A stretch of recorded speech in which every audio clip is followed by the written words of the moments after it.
Hey guys, tonight we're rewinding the clock way back. We're talking powdered wigs, questionable hygiene, and a world where getting your hands dirty wasn't a choice, it was survival. Forget the glamorous balls and fancy palaces for a moment, we're diving headfirst into the mud, the cold, and the gnawing hunger of 18th century London. Specifically, into the worn-out boots of, well, you. Yeah, you. And let me tell you, the chances of you, with your modern sensibilities and probably questionable upper body strength, surviving a week in this reality slim to none, my friend. Slim to none. So, before you get comfortable, take a moment to like the video and subscribe, but only if you genuinely enjoy what I do here. Seriously, it helps this little channel keep the lights on, or in tonight's case, the single, sputtering tallow candle. And hey, drop a comment down below. Tell me where in the world you're tuning in from right now, and what time it is for you. Are you cozy in bed stuck on a night shift? I'm genuinely curious. Okay, enough housekeeping. Now, dim the lights, maybe turn on a fan for that soft background hum, and let us ease into tonight's journey together. The first thing that hits you isn't the sight, it's the stench. A thick, choking miasma of wood smoke, unwashed bodies, rotting garbage, and the pervasive, eye-watering tang of human and animal waste. It clings to the back of your throat, a physical presence you can almost taste. You're standing squelching in an alleyway barely wider than your shoulders, the ground beneath your thin, cracked leather boots a treacherous slurry of mud, freezing slush, and things you desperately hope are just more mud.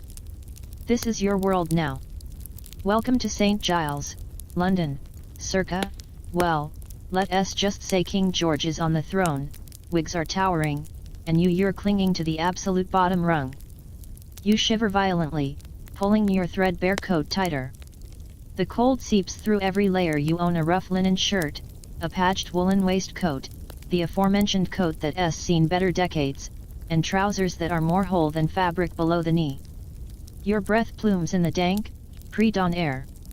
Hunger is a constant companion, a sharp, twisting pain deep in your gut that hasn't left for days. You remember reading somewhere that London in the 1700s was experiencing the tail end of the Little Ice Age. Winters were brutal, springs late, summers often cool and wet. This is the mainstream historical reality. Climate wasn't just small talk, it was a matter of life and death, dictating harvests, food prices, and whether people like you starved or scraped by. Right now, scraping by feels like a distant dream. Your fingers, numb and cracked from the cold and constant damp, ache. They're gardener's hands, or at least, they try to be. That's your trade, your meager claim to survival, John or Joan. History isn't picky tonight. The gardener. Not some fancy landscaper for some duke, mind you. Oh no. You're a kitchen gardener, scratching a living from tiny, rented patches of dirt on the fringes of the city, or wherever you can find a sliver of sunlight between looming, leaning tenements. Your job: grow food. Fast. Cheap. Anything that won't immediately keel over in this foul air and worse soil.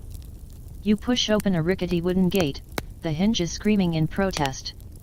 Your garden isn't much to look at. Maybe 10 feet by 15, hemmed in by soot-blackened brick walls. The soil is heavy, claggy clay, starved of nutrients and perpetually waterlogged in one corner. What little grows looks sad, pathetic, even. A few rows of spindly cabbages, their leaves holey and yellowed from pests and the perpetual London grime. Some sickly-looking turnips that haven't bulbed up properly. And the star attraction, the source of your current despair, a row of carrot tops that are more wilted green fuzz than promising orange root. You knelt by them yesterday, carefully as your frozen fingers allowed poking at the soil. Nothing. Barely a whisper of a root forming. Weeks of back-breaking labor, hauling buckets of foul-smelling night soil, the polite term for human waste collected from chamber pots. Your primary, disgusting fertilizer from the streets, painstakingly turning the earth, sowing precious seeds, all for this a handful of vegetables that wouldn't feed a mouse. let alone sustain you until the next meager payday. A wave of despair, colder than the morning air, washes over you. You sink to your knees in the mud, not caring about the damp soaking through your trousers. The gnawing hunger intensifies. You picture the baker down the lane, the smell of slightly fresh bread that sometimes wafts this way. You know the price. You also know what was often mixed into that bread to bulk it out and save the baker money. Here's your bizarre little nugget of historical weirdness: alum to make it whiter, chalk, sawdust, and sometimes even bone ash. Yep. Bone. Ash. That low-fure craving might literally be part graveyard. Doesn't tea make the hunger pangs any less real, though, does it? Your stomach growls, a loud, protesting rumble that seems absurdly loud in the quiet gloom. Payment for tending a slightly larger patch for a slightly less impoverished neighbor isn't due for days. The cabbages aren't ready. The turnips are pathetic. The carrots are a joke. What do? Eat the weeds. Some are edible, sure, dandelion greens, maybe some chickweed, but they offer scant calories. Starve slowly. The thought brings a fresh wave of nausea.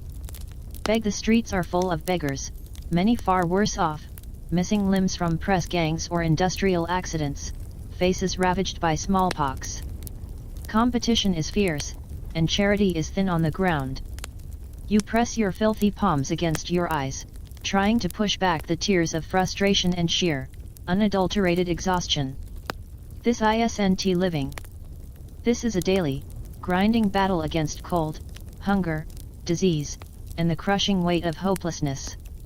And here's the bit historians still argue about: just how desperate were the urban poor? Were they constantly on the knife edge of starvation, or were there pockets of resilience, community support, and small, sustainable economies that kept them just barely afloat? The parish poor rolls and contemporary accounts paint a bleak picture, but some scholars point to informal networks of sharing and barter. Right now, kneeling in your failing garden, those networks feel very, very far away. Your personal economy consists of dirt, disappointment, and the distant, mocking clatter of a milkmaid's pail from the slightly better street over. The sky is lightening from pitch black to a dirty, depressing gray. The city is beginning to stir: the clang of a blacksmith's hammer somewhere, the distant cry of a costermonger setting up his barrow, the inevitable coughs and hacking from 100 nearby windows. Another day in the endless struggle. You need a miracle. Not a parting of the Red Sea level miracle, mind you. You'd settle for, oh, say, a sack of potatoes falling off a cart. Or a sudden, inexplicable burst of growth in your pathetic carrot patch. Something, anything, to push back the encroaching darkness of hunger and despair for just one more week. You drag yourself back to your feet, your knees protesting, mud caked thickly on your trousers. Despair is a luxury you can't afford for long. Action, however futile, is better than freezing to death in your own garden. Maybe you can scavenge some better quality dung from the mews where the gentry's carriage horses are kept. It's a long shot, and the grooms are notoriously protective and prone to throwing things at scavengers. Maybe check the market gutters at closing time, see if any utterly rotten produce got tossed. The thought turns your already queasy stomach. Or, maybe just go back to your damp, single-room lodgings, crawl onto your straw-filled mattress sack, pull your thin blanket over your head, and wish the world away for a few more hours. As you turn to leave the garden, your boot catches on something half buried in the mud near the gate. Not a root. Something hard, angular. You almost ignore it, the weight of your fatigue pressing down. But a tiny spark of curiosity, the same instinct that makes you poke at a loose tooth or scratch an itch, makes you pause. You bend down, the cold air biting at your exposed neck, and scrape away the thick, cold mud with your numb fingers. It's a small, sodden burlap sack. Torn. Empty. No, there's something inside. Something lumpy and dry. You pull it free, the wet burlap heavy and cold. Shaking off the worst of the mud, you peer inside. Not food. Not coins. Seeds. Lots of them. But unlike any seeds you've ever seen in your life. They're larger than peas, irregularly shaped, some dark brown and wrinkled like tiny, desiccated figs, others a pale, sandy color, smooth and hard. They rattle dully inside the sack. Where did they come from? How did they get here? Did they fall from a cart? Were they tossed aside as useless? They look alien, unfamiliar. Not wheat, not barley, not turnip, not cabbage. Completely unknown. In your world of predictable scarcity, this is an anomaly. A tiny, muddy mystery deposited on your literal doorstep. You stare at the strange seeds in your filthy palm. Desperation wars with a flicker of something else, a gardener's instinctive, almost foolish, spark of hope. They're seeds. They might grow. They might be edible. In a life defined by the known miseries of cabbages and turnips, the sheer unknown of these seeds feels unsettling. But also, perversely, like the only option you have left that doesn't involve stealing, begging, or slowly wasting away. What have you got to lose, besides more backache and disappointment? The mud, the cold, the hunger. They haven't killed you yet. Maybe these weird little lumps are your ticket to, well, maybe not a feast, but at least something different. Something new. You clutch the damp, mysterious sack tightly in your frozen fist. The despair hasn't vanished, but it's momentarily crowded out by a surge of practical, gritty determination. You need fertile ground. You need less this horrible clay. A tiny patch near the wall gets slightly better drainage. You'll dig. You'll haul more of that foul night soil. You'll mix in whatever ashes you can scrape from your meager fire. You'll plant these strange invaders and see what the hell happens. Because right now, in the grey, stinking dawn of 18th century London, hope, however bizarre and muddy its packaging, is the only crop worth tending. The damp, mysterious sack feels heavier than it should in your chilled hand. Hope, that fragile, flickering thing, battles the bone-deep weariness and the ever-present ache in your gut. Seeds. Unknown seeds.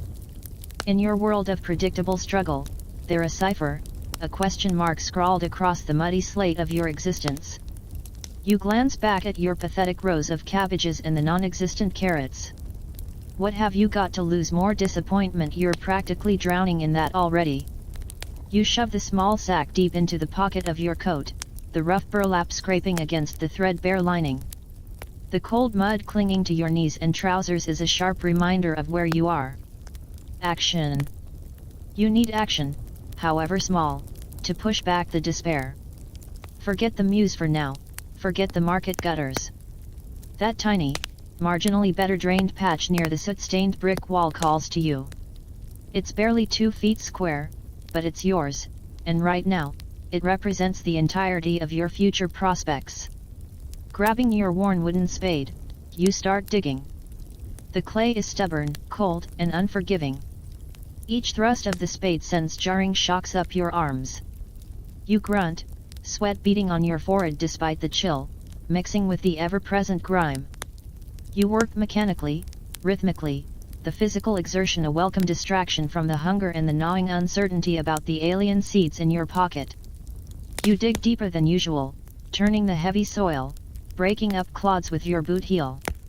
You haul buckets of the foul, sludgy night soil from the communal collection point, holding your breath as much as possible, and mix it in, the stench momentarily overpowering the alley's usual bouquet. You scrape the meager ashes from your tiny hearth at home, adding their grey grit to the mix. It's backbreaking, disgusting work, and your muscles scream in protest. But there's a grim satisfaction in it. You're preparing a cradle. For what you have absolutely no idea. Finally, the patch is ready. It looks marginally less awful than the rest of the garden. Less waterlogged, hopefully richer. You carefully open the damp sack. The strange seeds tumble into your calloused palm, dark, wrinkled ones like miniature, fossilized prunes, smooth, pale ones like tiny river stones. They look utterly alien against the familiar grime of your skin. No clue what they are, no clue how deep to plant them, how far apart. Instinct, the desperate instinct of a gardener facing potential oblivion, takes over. You make shallow furrows with your finger. You plant the dark ones a little deeper, the pale ones shallower. You space them haphazardly. You cover them gently with the amended soil, patting it down with a tenderness you usually reserve only for the most hopeful seedlings. You sprinkle precious, relatively clean rainwater collected in a cracked pot over the patch. Then you stand back, wiping your muddy hands on your even muddier trousers. You stare at the bare earth. Nothing. Just damp, dark soil. The silence of the garden feels heavy, judgmental. The cabbages look on with their holy indifference. What have you done? Planted potential food, or wasted precious energy on useless curiosities? The spark of hope feels dangerously close to guttering out. You need something else. Something tangible. Now. The gnawing hunger hasn't magically disappeared. Planting mystery seeds doesn't fill your belly today. Scavenging. It's a grim necessity. The docks. Always the docks. Where the wealth of the world washes up, and sometimes, just sometimes, a crumb falls from the overladen tables. The Thames isn't just a river, here's your mainstream history anchor, it was the pulsing artery of the British Empire. East Indiamen, laden with spices, silks, and tea from the Orient, ships from the Americas carrying tobacco, sugar, rum, vessels from the Baltic with timber and hemp. It was a chaotic, dangerous, smelly, and potentially rewarding place for the desperate and the quick-fingered. The walk to the river is a gauntlet of grime and noise. Narrow streets choked with carts, hawkers, beggars, stray animals, and piles of refuse that defy description. The stench evolves: less human waste, more fish guts, tar, rotting wood, and the brackish tang of the Thames itself.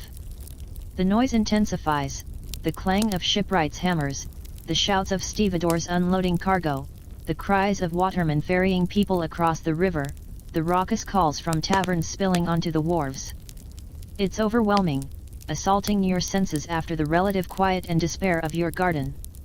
You weave through the chaotic throng near whopping old stairs, keeping your head down, your eyes scanning the ground, the edges of crates, the gaps between barrels.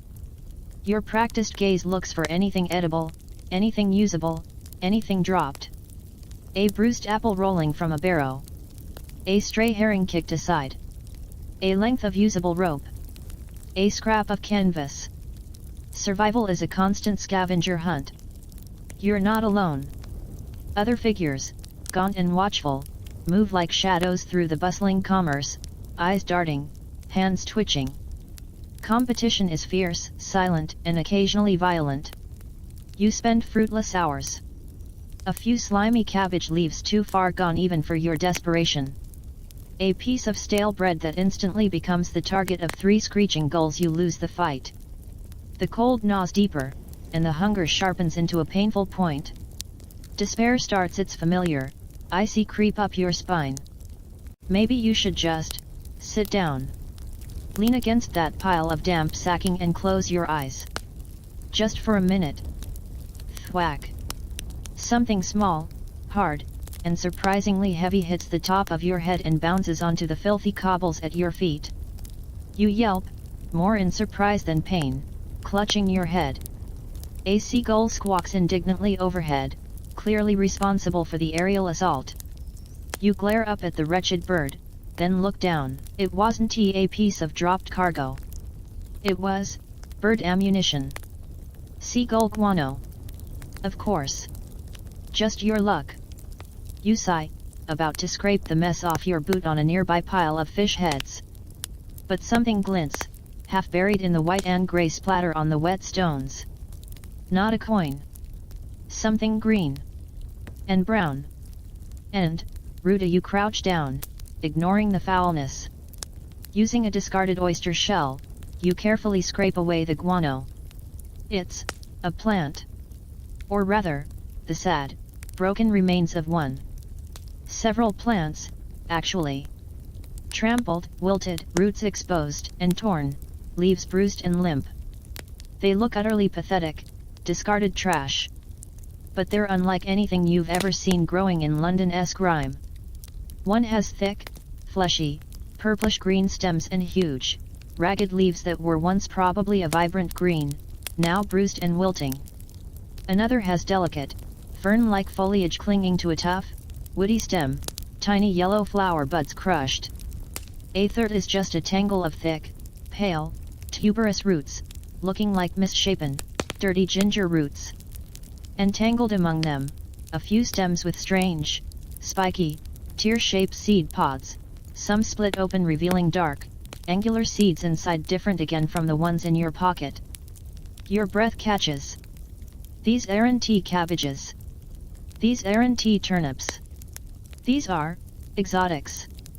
The kind of thing you hear whispered about, glimpsed only in the private glass houses of the ridiculously wealthy, or maybe illustrated in expensive, forbidden books belonging to apothecaries. Here's your bizarre historical tidbit: this era was obsessed with exotic plants. It was called the Age of Botanical Discovery. Wealthy collectors paid insane sums for rare specimens, sponsored perilous voyages just to find new flora, and built elaborate heated glass houses called orangeries or stoves to keep tropical treasures alive in chilly England. Pineapples were the ultimate status symbol, grown with immense effort and expense, sometimes even rented for parties. These broken, discarded things at your feet, they might have been someone's precious, expensive cargo just hours ago.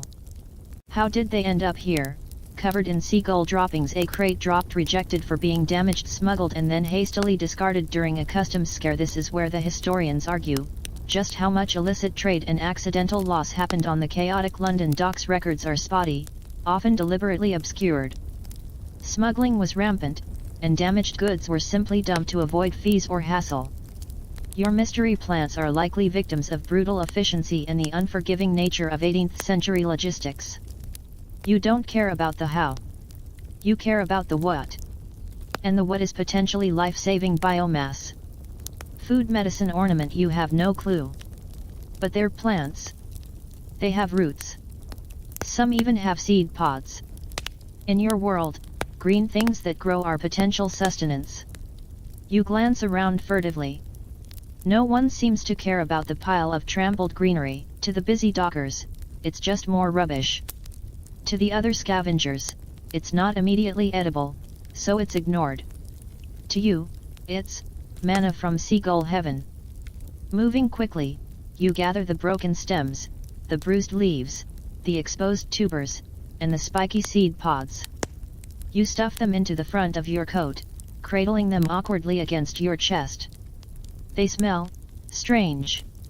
Earthy, yes, but with an underlying pungency from the bruised leaves of the purple-stemmed one, and a faint, sharp, almost medicinal scent from the ferny one. It's alien, but not unpleasant. Your heart hammers against your ribs, a mix of adrenaline and the sheer, absurd novelty of holding something so utterly foreign in grimy old St. Giles. You need to get these treasures back to your garden patch before they wilt completely, or someone decides they are valuable after all. You turn to push back through the crowd, clutching your botanical loot, when your boot kicks against something else half hidden under a coil of wet rope near where you found the plants. Something large, roundish, and hairy. You nudge it with your toe. It rolls slightly. Brown. Fibrous. About the size of your head. A coconut. Seriously, another weird dockyard artifact. Coconuts weren't super rare. Sailors brought them back as curiosities or for the milk, but finding one just lying around, it must have rolled from a damaged shipment. These tough nuts were sometimes even used as packing material around delicate cargo. Imagine that, using food as packing peanuts. The profligacy of the shipping world boggles your impoverished mind. You hesitate for only a second. Food. Actual, hard-shelled, potentially milk and flesh-containing food. You bend down, awkwardly juggling your armful of broken plants, and grab the coconut. It's heavy, solid. Hope flares, brighter and hotter this time. Seeds and salvageable plants in a coconut. This isn't just a crumb fallen from the table. This feels like, well, not a feast, but a significant uptick in your fortunes. Clutching the coconut under one arm and pressing the precious, wilting plants against your chest with the other, you weave your way back through the chaotic dockside streets. The strange scents mingle with the river stink, bruised leaf, damp earth, coconut husk, and the lingering ghost of seagull guano. Your mind races. Where to put the new plants? That tiny patch you prepared is for the seeds. Maybe you can squeeze the tubers in, the big leafed one might need more space. You'll figure it out. You have to. Because suddenly, amidst the grime and the hunger, your tiny, failing garden holds the potential for something extraordinary. Something that smells faintly of faraway lands and desperate hope, delivered courtesy of a careless dockhand and a vindictive seagull. The muddy alley awaits, and for the first time in months, you hurry towards it, not with dread, but with the frantic energy of a gardener who might, just might, have stumbled onto something miraculous. The alley seems darker, narrower, and infinitely more welcoming as you stumble back through your rickety gate, clutching your botanical treasures like a thief who just robbed the king's own greenhouse. The scent of bruised exotic leaves and damp coconut husk mingles strangely with the familiar alley stench, wood smoke, damp earth, and that ever-present undercurrent of waste. You practically fall to your knees beside your newly prepared patch for the mystery seeds, your heart pounding. Priority 1, the survivors. The broken plants need attention now. You gently lay them down on a relatively cleanish piece of sacking. The large-leafed one with the purplish stem looks the worst. Its leaves are badly torn, stems bent. The ferny one is wilted, but its woody stem seems tough. The tubers look hardy, just dirty. The spiky seed pods seem intact. And the coconut, well, it's a coconut. Tough as old boots. Space. You need space. Your garden is already crammed. Your eyes dart around the tiny, walled plot. The pathetic cabbages, they're barely hanging on. The non-existent carrots, a lost cause. With a ruthlessness born of sheer necessity, you grab your spade. Sorry, cabbages. Goodbye, phantom carrots. You clear a slightly larger area near the wall patch, ruthlessly yanking the underperforming vegetables. Their roots offer pathetic resistance. They go onto the compost heap, a glorified term for a damp, rotting pile in the corner. The soil you expose is just as terrible as the rest, but it's space. Precious, vital space. You dig small holes. For the tubers you plant them deep, like potatoes, hoping there's some kind of root vegetable. For the ferny plant, you mound the soil a little for drainage around its base. The large-leafed casualty, you find the least damaged stem section with a few roots still attached, plant it shallowly, and whisper a silent, desperate apology. You sprinkle them all with the last of your precious rainwater. Now, the coconut. Food. Actual, immediate-ish food. But how to crack the damn thing? You don't have a machete, or even a decent hatchet. You try bashing it against the brick wall. It makes a satisfying thunk, but the hairy husk just laughs at you. You try prying at the eyes with a rusty nail. Frustration mounts. Hunger gnaws. Finally, in a fit of inspiration or desperation, you grab a heavy cobblestone that's worked loose from the alley floor outside your gate. You place the coconut on another flat stone inside the garden, raise the cobblestone high, and bring it down with all your strength. Crack. Not a clean break, but a fissure spider webs across the hairy brown shell. Triumph. You pry at the crack with the nail, levering it open. Inside, the sweet scent of coconut water hits you, clean and tropical and utterly alien in this grimy place. You slurp the water directly from the shell. It's slightly tangy, refreshing, and feels like pure liquid energy soaking into your parched system. Then, you scrape out the soft, white flesh with your fingers. It's rich, fatty, delicious. You force yourself to eat only half, savoring each bite, wrapping the rest carefully in a cleanish rag for later. The empty, broken halves of the coconut shell waste not, want not. You place them near the wall patch. Maybe they can hold water or plant something small. Finally, you turn your attention to the patch you'd prepared with such effort earlier.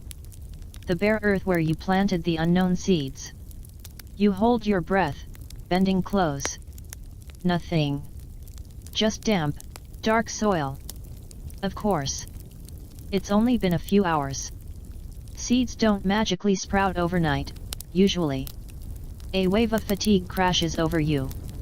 The adrenaline of the docks, the frantic planting, the coconut conquest, it all catches up.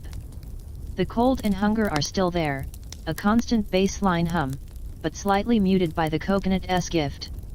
You stumble back to your tiny room, collapsing onto your straw pallet. Sleep claims you instantly, a deep, dreamless void. Morning comes with the usual alley symphony, coughs, clatter, the cry of the milkmaid.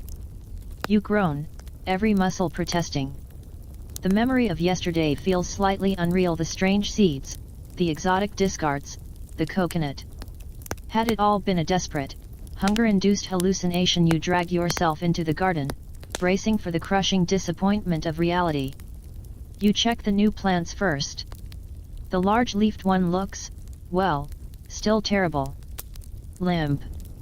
But not quite as dead as yesterday, may be wishful thinking. The ferny one seems to have perked up slightly, its delicate fronds less wilted. The tubers are just buried. No sign. Okay. Not great, not terrible. Survival mode. Then you turn to the wall patch.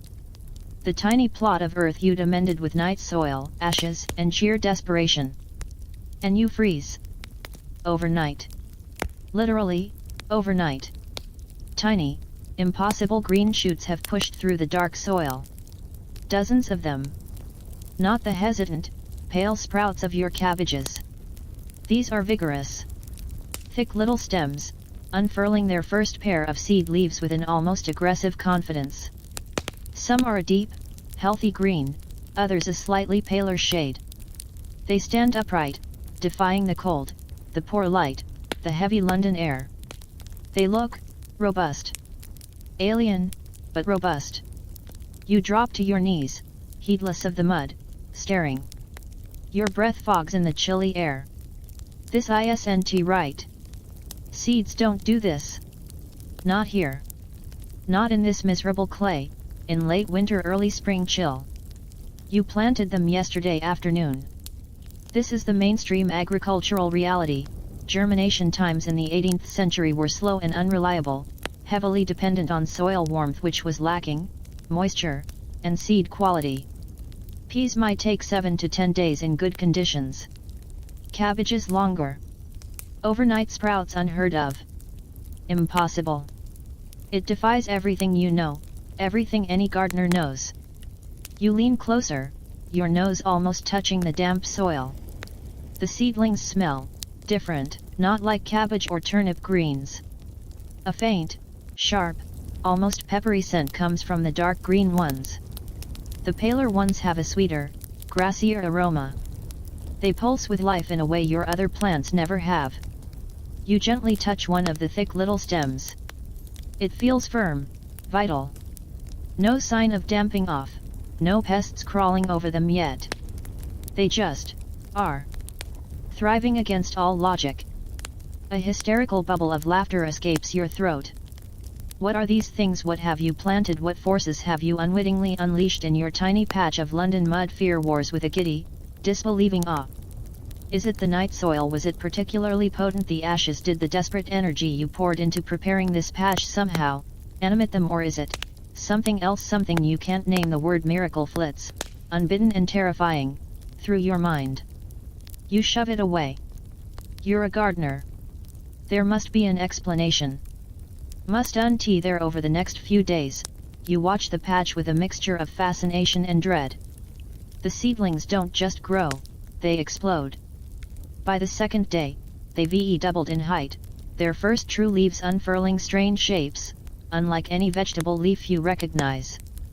By the third day, they're shading out the edges of the patch, their stems thickening alarmingly. The dark green ones develop a slightly fuzzy texture, the paler ones have smooth, almost waxy leaves. Their roots must be delving deep into the amended clay, finding sustenance where none should exist. Meanwhile, the other exotic refugees are stirring. The ferny plant sends up new, delicate fronds, a vibrant green that seems to glow faintly in the weak sunlight filtering over the wall. The large-leafed casualty, against all odds, pushes out a single, smaller but perfectly formed new leaf from its broken stem, a deep, almost iridescent purple-green. Even the tubers send up thin, determined shoots. The coconut halves, placed beside the wall, collect dew and rainwater. On a whim, you drop a few of the angular seeds from the spiky pods into one half, pressing them into a bit of soil you scraped in. Why not? Here's your bizarre historical footnote: this era was rife with wild speculation about plant growth. Some believed in the vegetative soul, others thought moonlight influenced growth, and historians still debate how much early, unscientific hybridization or accidental selection was happening in gardens just like yours, driven by curiosity or desperation. Were you witnessing some freak of nature, a hidden property of the seeds, or just luck? But it doesn't feel like luck. It feels uncanny. You tend them obsessively, hauling water, carefully removing any opportunistic weed that dares encroach. You notice something else: the air around the thriving wall patch seems cleaner, less heavy with the alley's usual miasma. The faint, peppery, and sweet scents from the plants mingle, creating a surprisingly pleasant, fresh aroma in your little garden. It's subtle, but noticeable. A tiny pocket of difference. One afternoon, you're carefully watering the now knee-high jungle of your mystery plants. The dark green ones are starting to develop clusters of tiny white flower buds. When a shadow falls across the patch, you look up, startled. Old Maud, your nearest neighbor, a woman as tough and gnarled as an ancient root vegetable, is leaning over your low wall, her eyes wide.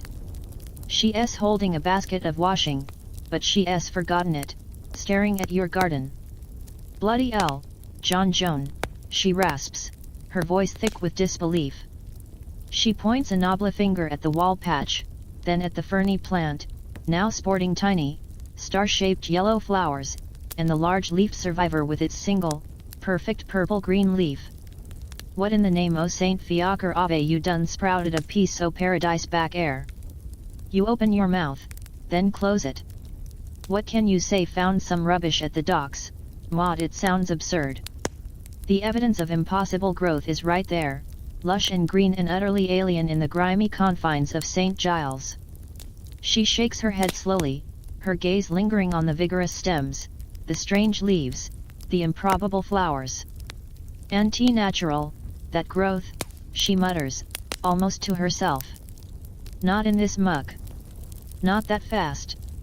She looks directly at you, her eyes sharp, searching yours.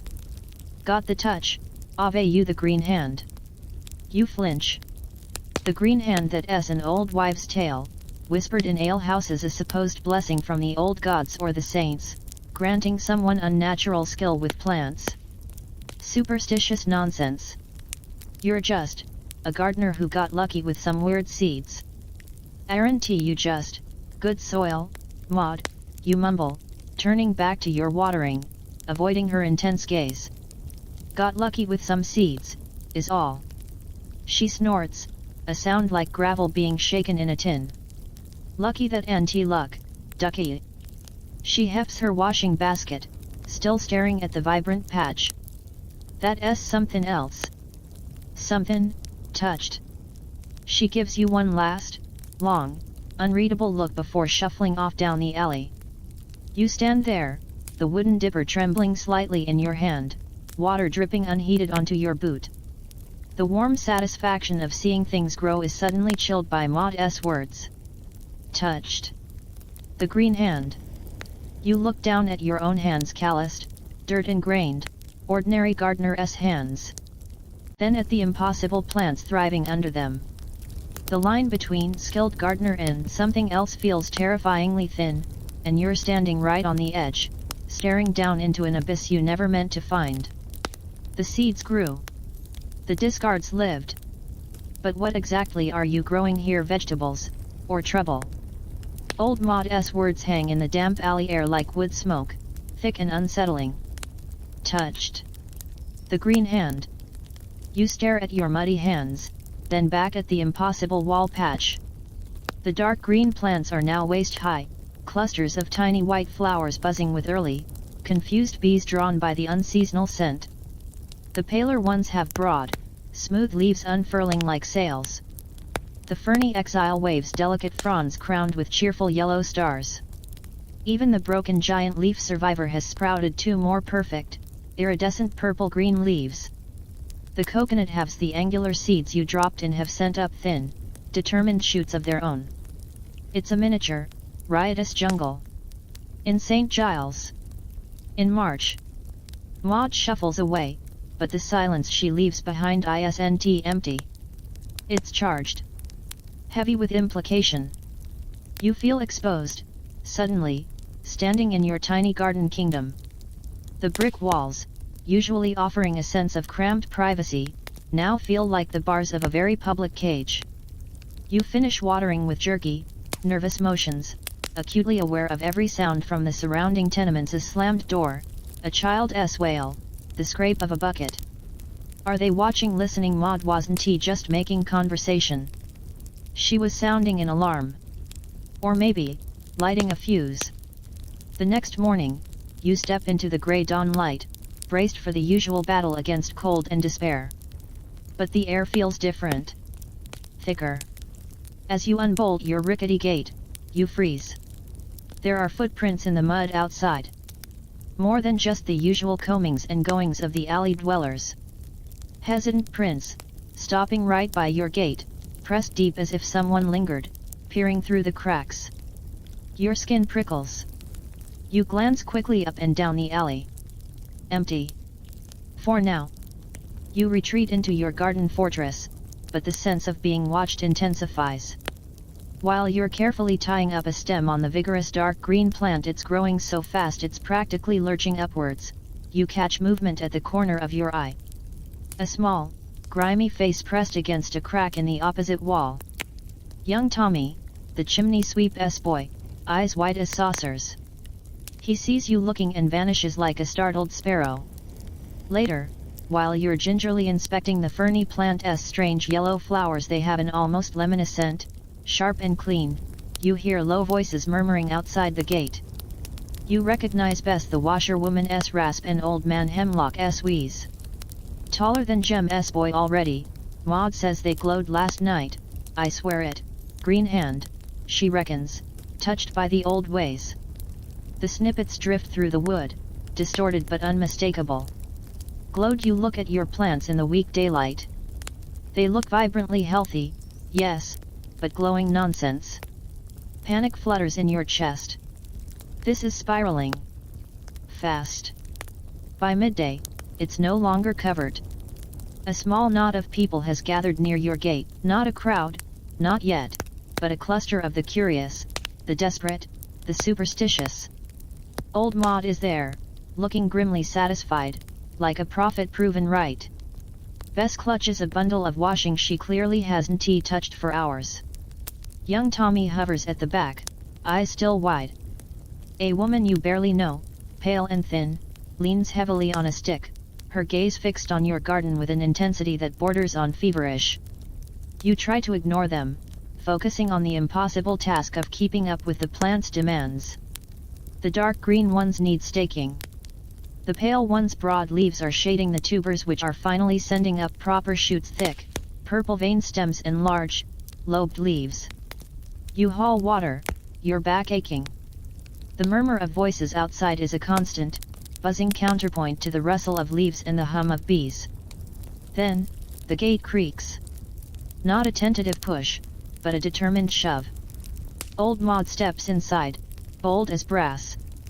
The others press behind her, craning their necks over the low wall and through the open gate. Their collective intake of breath is audible, a gasp of pure wonder mixed with something like fear. They stare at the wall-patch jungle, at the ferny plant's alien beauty, at the giant purple-green leaves. See, Maud declares, sweeping a hand towards your horticultural freak show. Told ye. Anti-natural. Look at the size of M. Smell that air. She takes a deep, theatrical sniff. The others tentatively follow suit. The air is noticeably fresher within the garden walls, the mingled scents of pepper, lemon, and earth cutting through the alley's usual reek. Murmurs ripple through the small group. Clean. Like after rain. Magic, I tell ye. Bess steps forward, her eyes fixed on the ferny plant's yellow flowers. Me Nan, she says, her voice hushed with reverence, she used to talk of the yellow star flower. Said it could ease the croup. That it she looks at you, hope warring with awe on her worn face. You freeze, a wooden stake half driven into the ground. I don't know, Bess, you stammer. Just, plants I found. It sounds pathetic, even to your own ears. The pale woman on the stick shuffles closer, her gaze locked onto the large-leafed plant. Her hand trembles as she points. The great leaf, she whispers, her voice thin and raspy. Old Granny Weaver, she swore by a poultice of it, for the wasting. Her eyes, sunken and shadowed, lift to yours. There's a desperate plea in them. Please, just a small piece for the pain. Here's your mainstream history anchor, this was the era before modern medicine. Apothecaries were expensive and often relied on traditional herbal lore of wildly varying accuracy. The line between folk remedy, superstition, and outright quackery was incredibly blurry, especially for the poor who couldn't afford physicians. People clung to any hope, any plant rumored to have healing properties, passed down through generations or whispered by traveling herb women. Your strange plants, appearing so miraculously, were landing right in the fertile soil of this desperate belief. You look at the large-leafed plant. It has exactly 3 leaves. You need it to grow, to thrive, to maybe provide food or seeds. But the woman's face, gaunt, etched with suffering. How can you say no hesitantly, feeling like you're crossing a line you didn't know existed? You reach out and carefully pinch off the very tip of one leaf, the smallest, newest one. It's thick, almost succulent. A bead of clear sap wells up. The scent is pungent, green, unfamiliar. You hand the tiny fragment to the woman. She clutches it to her chest like a holy relic, tears welling in her eyes. Bless you, she breathes. Bless you in your green hand. The murmur from the onlookers intensifies. Did you see just touched it? The sap, like tears of light. Old man Hemlock, his breath wheezing, points a knobbly finger at the dark green plants now crowned with their white flowers. And them what's their power, and what do they do? Panic surges. You have no idea. They're just growing fast. They're new, you manage, your voice tight. I don't know yet. Maud sniffs knowingly. Power in the unknown, Hemlock. Power in the vigor. She eyes the plants, then you, with a calculating look. Place feels different. Lighter. Like the bad humor's been driven out. Here's your bizarre historical snippet. The theory of miasma, bad air causing disease, was still dominant. People believed foul smells literally carried sickness. Your garden's inexplicably fresher air amidst the stench of St. Giles that wasn't just pleasant, it was potentially miraculous, a direct assault on the very source of illness. No wonder they were impressed. The pale woman, clutching her precious leaf fragment, suddenly dips into a clumsy, almost reverent bow towards you. Thank you, Green Hand, she whispers, before shuffling painfully away. The words hit you like a physical blow. Green Hand. Directed at you. Not as a question, not as a tale, but as a title. A designation. The others watch her go, then turn their gazes back to you.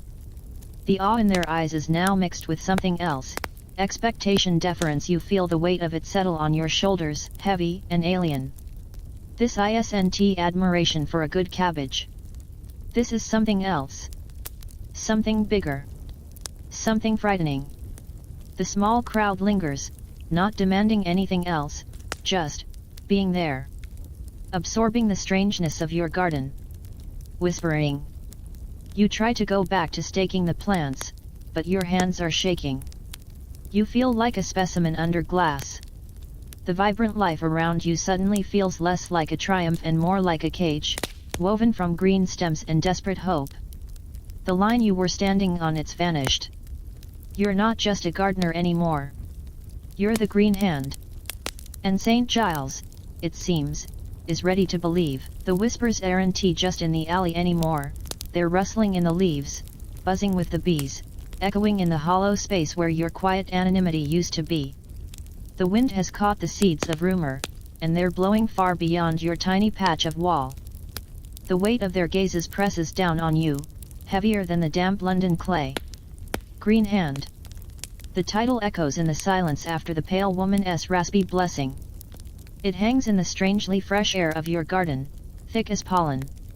You stand frozen, a wooden stake forgotten in your hand, surrounded by your impossible, thriving jungle and the small knot of your neighbors whose eyes hold a mixture of awe, desperation, and a terrifying hunger for something more than cabbages.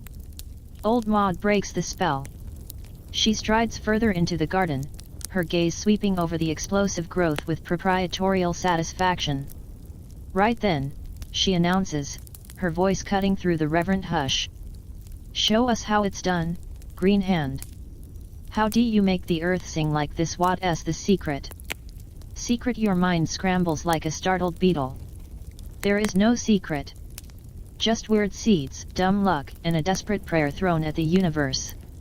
But the expectant faces, Bess clutching her washing, old Hemlock wheezing, young Tommy peering around the gatepost, others you barely know leaning in, they demand an answer. They see magic. They see you as the source. Denial? I just found them. Clearly isn't going to cut it anymore. It might even seem like false modesty. Or worse, hoarding the miracle. Panic tightens your throat. You need to say something. Something plausible. Something that sounds knowledgeable. Your eyes dart wildly around the garden, seeking inspiration, landing on the cracked coconut shell still holding rainwater and soil, the dark stain where night soil had been mixed in, the faint grey dusting of wood ash near the base of one plant. The practicalities. The grim, smelly necessities of keeping anything alive in St. Giles. It's the mix, you blurt out, your voice sounding unnaturally high. You gesture vaguely towards the wall patch, the epicenter of the botanical insanity. The soil. You have to feed it right. Feed it, Bess echoes, leaning forward. Like a babe. Well, yes. Sort of. You take a shaky breath, forcing yourself to sound more certain. You're a gardener. Talk about what you do. This ground, it's dead clay. Starving. You can't just throw seeds in and hope. You gotta wake it up. Here's your mainstream historical anchor. 18th century agriculture was slowly shifting. People were experimenting beyond simple dung heaps. The Norfolk four-course rotation was gaining traction among enlightened landowners, and there was a dawning awareness of soil exhaustion. But for the urban, poor knowledge was patchy, often based on tradition and superstition. Your pronouncement, delivered with the weight of your impossible garden behind it, sounds like divine revelation. Wake it up, Maud prompts, her eyes sharp. How? Your mind races, stitching together half-remembered snippets, things you've tried, things you've seen fail. Strength, you say, gesturing towards where you'd hauled the foul night soil. Life force. From us, concentrated. Concentrated life force. You sound like a bad alchemist. But they nod gravely. Night soil was known fertilizer, however disgusting. Giving it a mystical spin easy. And, ashes, you continue, pointing to the grey dust. From the fire. The cleansing power. Burns away the bad humors in the ground. Here's your bizarre historical nugget.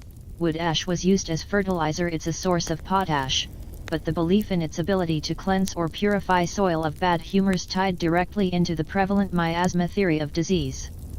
You're accidentally wrapping practical gardening in a cloak of folk medicine mysticism. Perfect. And water, you add, feeling slightly more confident now that you're on familiar, if embellished, territory. But not just any water. Clean water. Rainwater. or, dew collected in a pure vessel. You point dramatically at the cracked coconut shell holding your experimental seedlings. Like this. A gift from distant shores, holding the essence of sky water.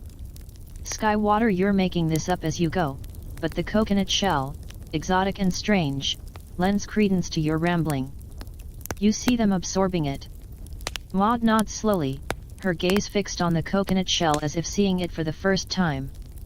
Bess mutters, life force, cleansing ash, sky water. Writing the recipe on the tablet of her memory. Old Hemlock wheezes, the mix. It's the sacred mix. Yes. You seize on the word, desperate to make it sound definitive, to end the interrogation. The sacred mix. The holy compost. The words feel absurd in your mouth, like chewing gravel. You combine them. Not too much life force, it burns. Not too much ash, it chokes. A balance. You mime mixing with your hands. Like kneading dough. You feel it in your hands. When it's right. You're describing the texture of decent planting mix, but layering on the mystical significance thick as mud. You offer it to the earth, and the earth wakes up. Silence. Then, a collective sigh of understanding. They get it. Or they think they do. The impossible growth has an explanation now. Not just luck. Not just a touch. A formula. A sacred recipe bestowed upon the green hand. The tension in the little group eases, replaced by a fervent curiosity. They lean in, not just looking at the plants now, but studying the soil around them, the texture, the color. Bess even reaches out tentatively to touch the amended earth near the wall patch, jerking her hand back as if expecting a shock, then touching it again with reverence. Show us, green hand, the pale woman's voice whispers from the edge of the group. She's returned, clutching her small leaf fragment like a talisman. Show us the making of the holy compost. Panic flares again. Demonstrate here now with ingredients you can't exactly whip up a batch of night soil in front of an audience. Think. It's a private right, you stammer, grasping at straws. Prepared with focus. With intention, the materials must be gathered mindfully. The life force, collected only at the dark of the moon. Dark of the moon, where did that come from? This is where historians love to argue. How much of folk magic and agricultural practice was intertwined? Beliefs about lunar phases influencing planting and harvest were incredibly widespread, deeply embedded in rural and urban lore. Your desperate improvisation landed on fertile cultural ground. They nod solemnly. Of course. A sacred rite. Requiring specific timing, focus. It makes sense. It has to be complex. Maud looks almost disappointed. She can't see it immediately, but also satisfied. The mystery has appropriate depth. Right then, she says, taking charge again. We'll gather the sacred stuffs. Mindful like. Ready for the dark moon. She fixes you with a look. You'll show us then, green hand. Trapped. Utterly trapped. You nod mutely, the lump in your throat making speech impossible. What have you done? You haven't just explained your garden. You've founded a fertilizer cult. The next few days are surreal. Your garden becomes a shrine. People don't just linger outside the gate, they leave offerings. A small, slightly withered turnip. A handful of dried peas. A cleanish rag. A smooth river stone. Placed carefully by the gate, like votives. They greet you differently in the alley, not with the usual nod or grunt, but with a dip of the head, a murmured green hand. Young Tommy brings you a dead mouse he found, presented with solemn pride, perhaps thinking its potent life force. You accept it with numb horror and discreetly bury it later. Worse are the questions. Endless, earnest questions. Green hand, is oak ash better than elm ash for the cleansing power? You have no idea. Elm feels lighter, more pure. Green hand, Should the sky water be warmed by the sun before offering warmed? Yes. Gentle warmth. Like a mother's touch. A mother's touch. Green hand, my cabbages have blight. Can the sacred mix save them? You look at their sad, holy leaves. The mix wakes the earth. But the plant must have strength within. Offer it hope. And maybe more sun. You're drowning in a sea of your own making. Your desperate improvisations are being written down.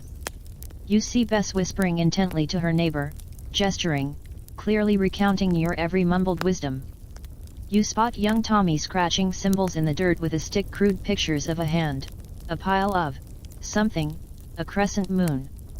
Your holy compost recipe is being codified, embellished, turned into dogma before your eyes. The sheer, overwhelming weight of their belief transforms your haphazard guesses into sacred law.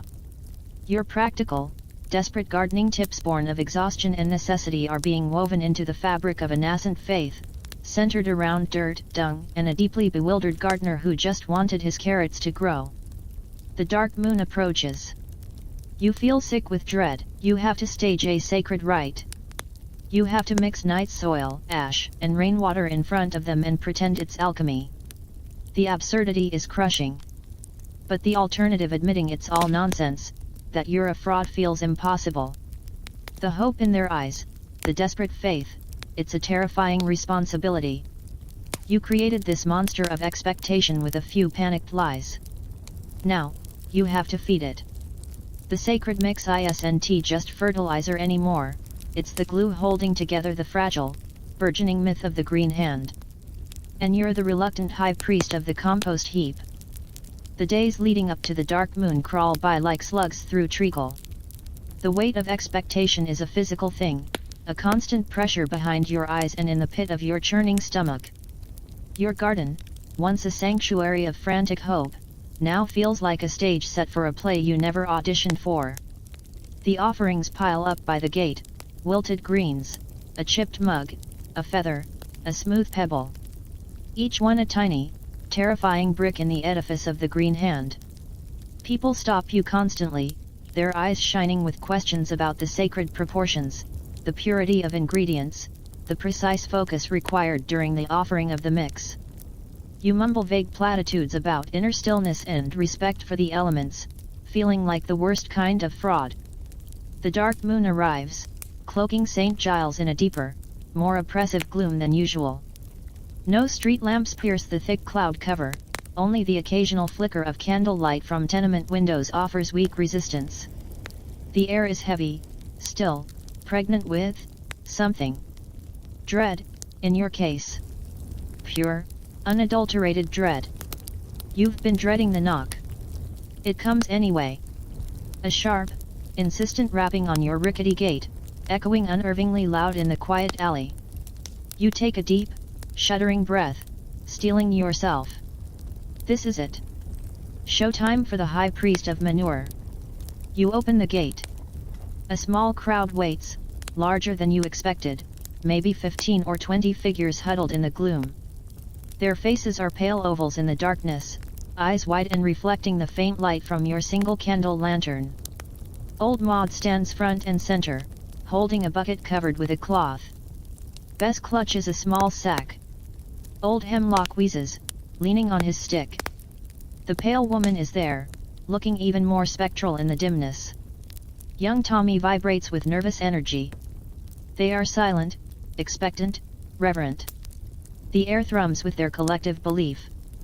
Maud thrusts the covered bucket towards you. Life force, she announces solemnly. Gathered mindful like. Near the tannery runoff.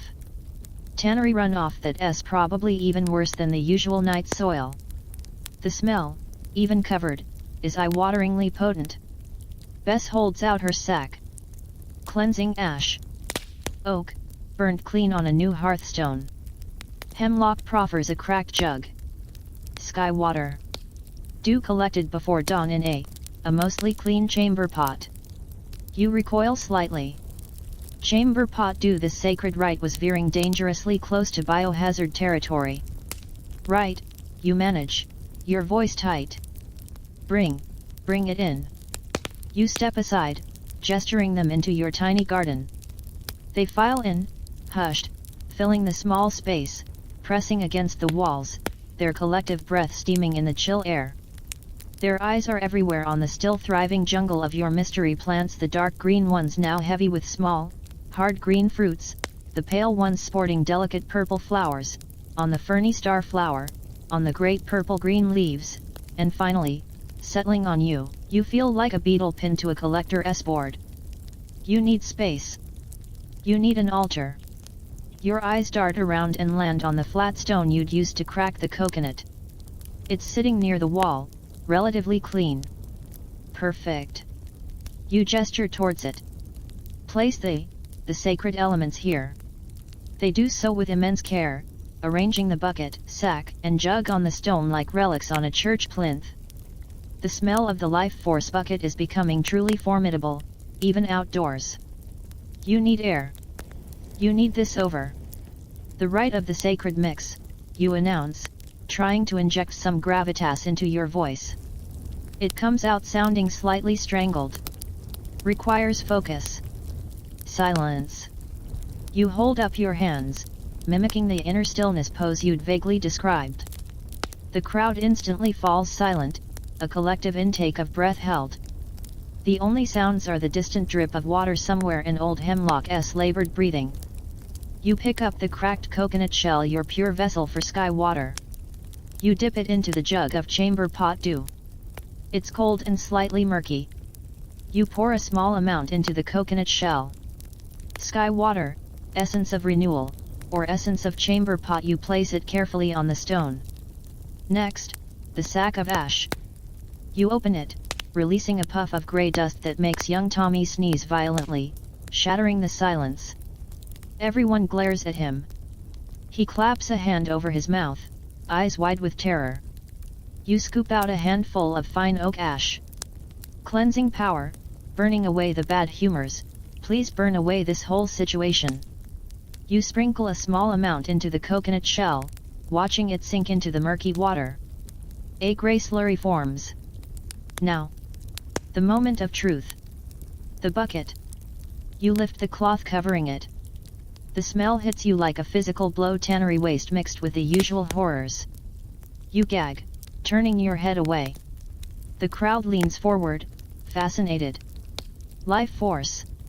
Concentrated. You steel yourself. Using a wooden scoop you'd hastily whittled earlier, your sacred spoon, you dip into the foul sludge. It glistens unpleasantly in the candlelight. You lift a small scoopful. It drips. Horribly. You hold it over the coconut shell, your hand trembling visibly. Balance. Not too much. It burns. You let a dollop plop into the ash water slurry. The concoction swirls grey water, black sludge, flecks of ash. It looks like something dredged from the bottom of the Thames on a bad day. It smells indescribable. A potent mix of tannic acid, decay, and damp ash. You stir it gingerly with the scoop. Like kneading dough. When it feels right. It feels like you're violating several health codes. It looks utterly revolting. You stop stirring. The silence is absolute, thick as the sludge in your coconut shell. They're waiting. For what a flash of light, a choir of angels, the sludge to turn gold. Here's your bizarre historical tangent. Alchemical transformations and the search for the philosopher's stone were still part of the intellectual landscape, even if fading. The idea that combining base materials could create something wondrous was potent. Your audience, steeped in folk magic and desperate hope, might genuinely be expecting a visible miracle from your vile cocktail. Nothing happens. It just sits there, looking and smelling like concentrated despair. Panic claws at your throat. You need a distraction. Now. Your eyes dart to your plants. The dark green ones are laden with those small, hard green fruits. They're unripe, you're sure. But they're there. Biomass. Potential food. An offering. A way out. The mix is potent, you announce, your voice cracking slightly. But the earth must first be honored with the first fruits. You gesture dramatically towards the dark green plants. The gift of vigor. The gift of vigor, where do you get this stuff? But it works. Their gazes swing from the unimpressive sludge to the plants heavy with alien fruit. You move quickly before they can think, grabbing the small wooden bucket you usually use for watering. You start picking the hard green fruits. They're firm, cool to the touch, about the size of large marbles. You fill the bucket halfway. It's not much, but it's something. You hold the bucket aloft. The green hand offers the first fruits of vigor. Shared among the faithful. Faithful, when did they become the faithful? The words spill out, fueled by sheer desperation. A collective gasp ripples through the crowd. Shared. Food. Actual, tangible fruit from the miraculous garden. The reverence in their eyes intensifies, mixed now with a raw, primal hunger. Maud steps forward, holding out her hands. You pour a small pile of the hard green fruits into them.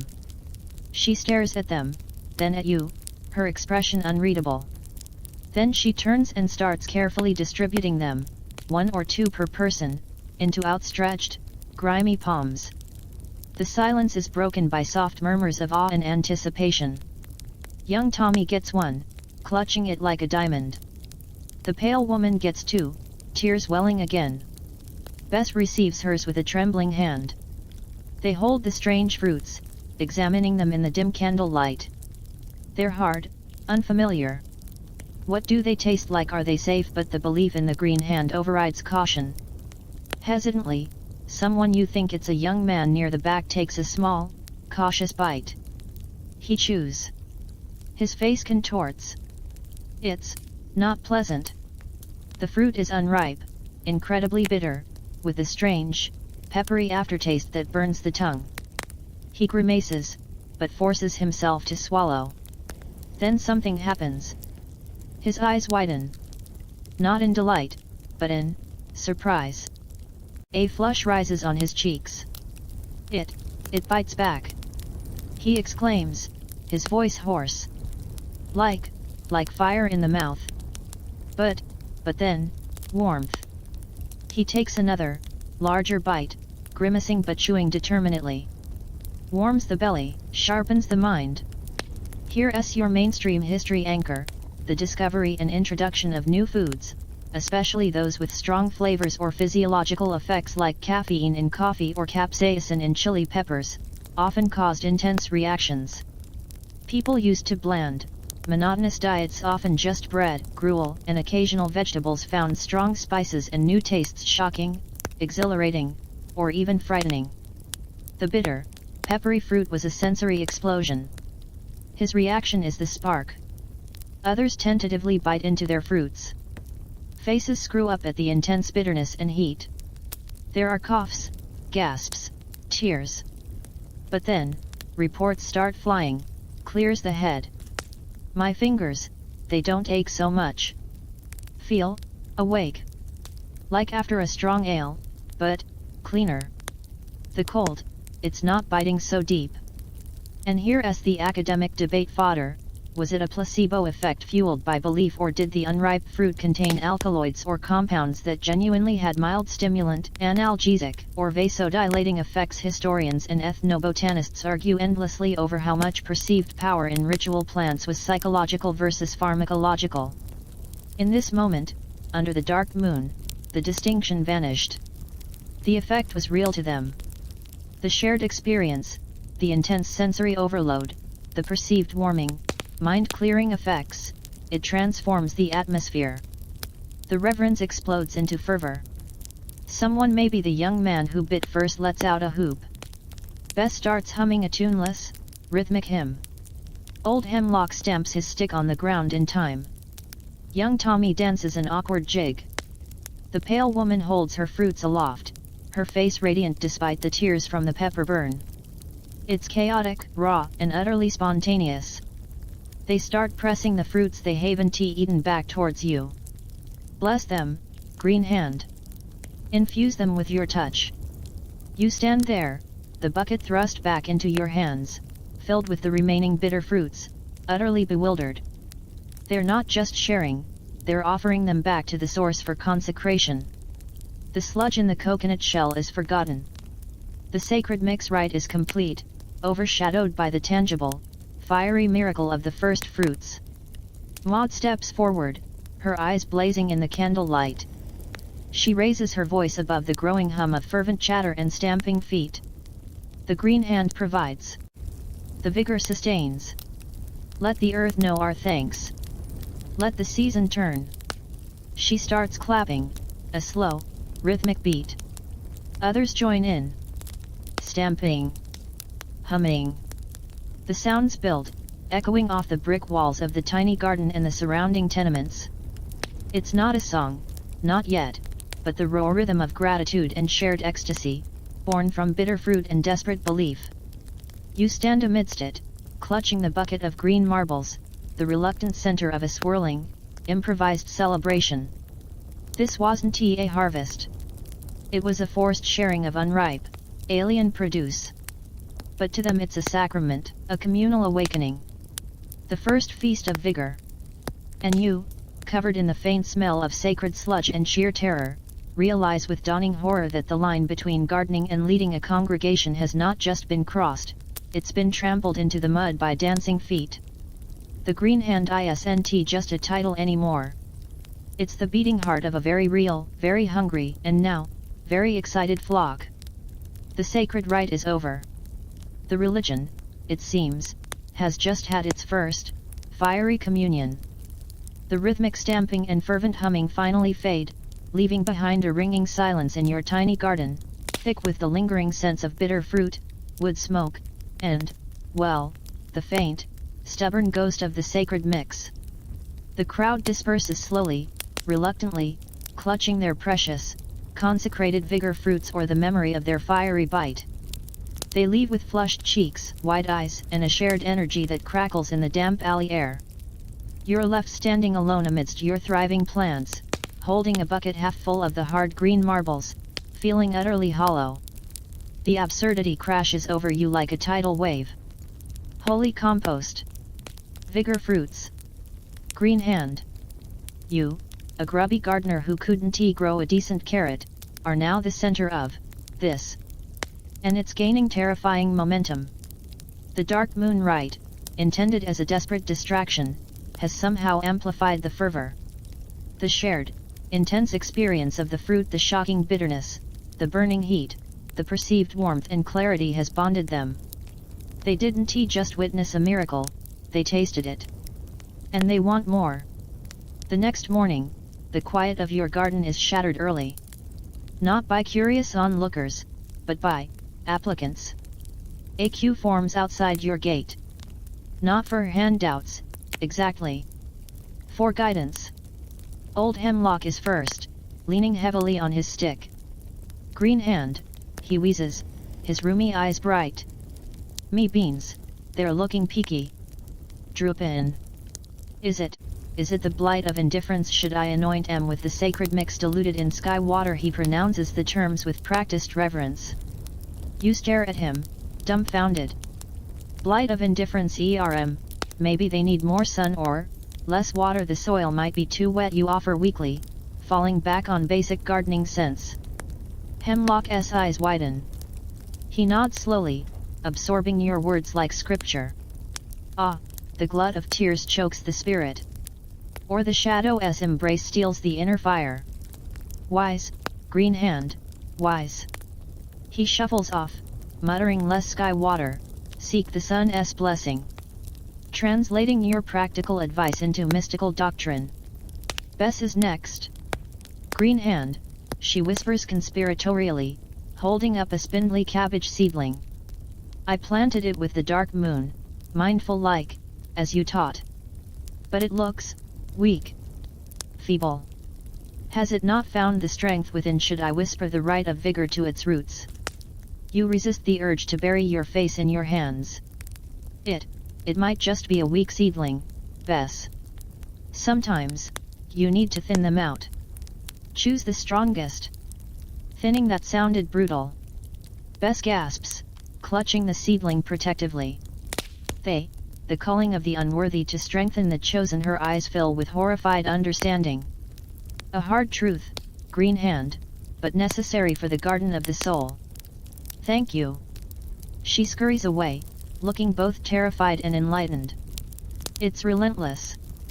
All day, they come. Questions about pests. Is the aphid a test of faith or an agent of the rotting shadow? About planting times. Does the waxing moon favor the root children or the leaf dancers? About crop rotation. Must the field of vigor lie fallow to dream of the next cycle's fire? Each time, your desperate, pragmatic gardening responses born of experience, observation, and sheer guesswork are instantly reframed, elevated, and codified into profound spiritual metaphors. Your offhand comment about needing to turn the earth to let it breathe becomes the sacred unveiling of the earth's secret heart. Your muttered complaint about slugs becomes a parable about overcoming the slimed tempters of complacency. Here's your mainstream history anchor. This is how folk religions and syncretic belief systems often form. Practices and observations from daily life, agriculture, weather patterns, health get woven into narratives, given spiritual significance, and attributed to divine insight or intervention. Your practical struggle for survival in a grimy urban garden was providing the perfect, fertile ground for a belief system to spontaneously generate around your bewildered presence. And they are writing it down. You see scraps of paper, bits of charcoal, even chalk on smooth stones. Bess furiously scribbles notes on a grimy piece of parchment. Young Tommy painstakingly etches symbols into a shard of slate: a sun, a moon, a hand, a swirling vortex probably representing the sacred mix. Old Maud seems to be the chief archivist, collating snippets, cross-referencing your pronouncements with terrifying efficiency. Your every sigh, every grunt, every hesitant piece of advice is being recorded, interpreted, and systematized. One afternoon, overwhelmed, you retreat to the relative peace of your tiny room. You need to think. To plan. To figure out how to stop this runaway vegetable cart of devotion. You pull out your most prized possession, a battered, water-stained notebook. It's your garden journal. Started years ago, filled with your shaky handwriting, crude sketches of plants, notes on planting dates, yields, failures, weather observations. Lists of pests. Reminders like ask Gemri, turnip fly remedy or more ash needed near beans or rotate potato patch next spring or blight returns. It's mundane, practical, the scribbled record of a struggling gardener. You flip through the worn pages, seeking solace in its tangible, earthy reality. A hesitant knock interrupts you. Before you can hide the book, Maud pushes the door open slightly. Her sharp eyes instantly land on the notebook in your hands. She freezes, her gaze fixed on it with an intensity that makes your blood run cold. She steps fully into the room, her voice hushed with awe. The tome, she breathes, staring at the battered cover. The sacred ledger, the words from the green hand's own mind, set down on parchment. She takes a step closer, her hand trembling as if to touch it, then pulls back, reverently. We felt, there was a deeper wisdom. A source. No, Maud, it's just my notes, you stammer, clutching the book tighter. Gardening stuff. When to plant. What failed. Nothing sacred. She shakes her head slowly, a small, knowing smile playing on her lips. Of course you'd say that, green hand. Humble, as befits the touched. But the truth shines through. She points a knobbly finger at a page open to a crude sketch of a cabbage with blight damp rot scrawled beside it. See the struggle against the shadow of decay. Illustrated. She points to your note about crop rotation, rotate or blight returns. The eternal cycle. The fallow time for renewal. It's all here. The core truths. Here's your bizarre historical tidbit, the physical embodiment of doctrine. A book, a scroll, even a collection of sayings is crucial for a movement's cohesion and spread. Think of it as the user manual for the faith. Your humble garden journal, filled with practical anxieties and observations, was about to become the holy scripture of the cult of the green hand. Historians still debate how much early religious texts were similarly born from practical records or oral traditions later codified, versus divine revelation.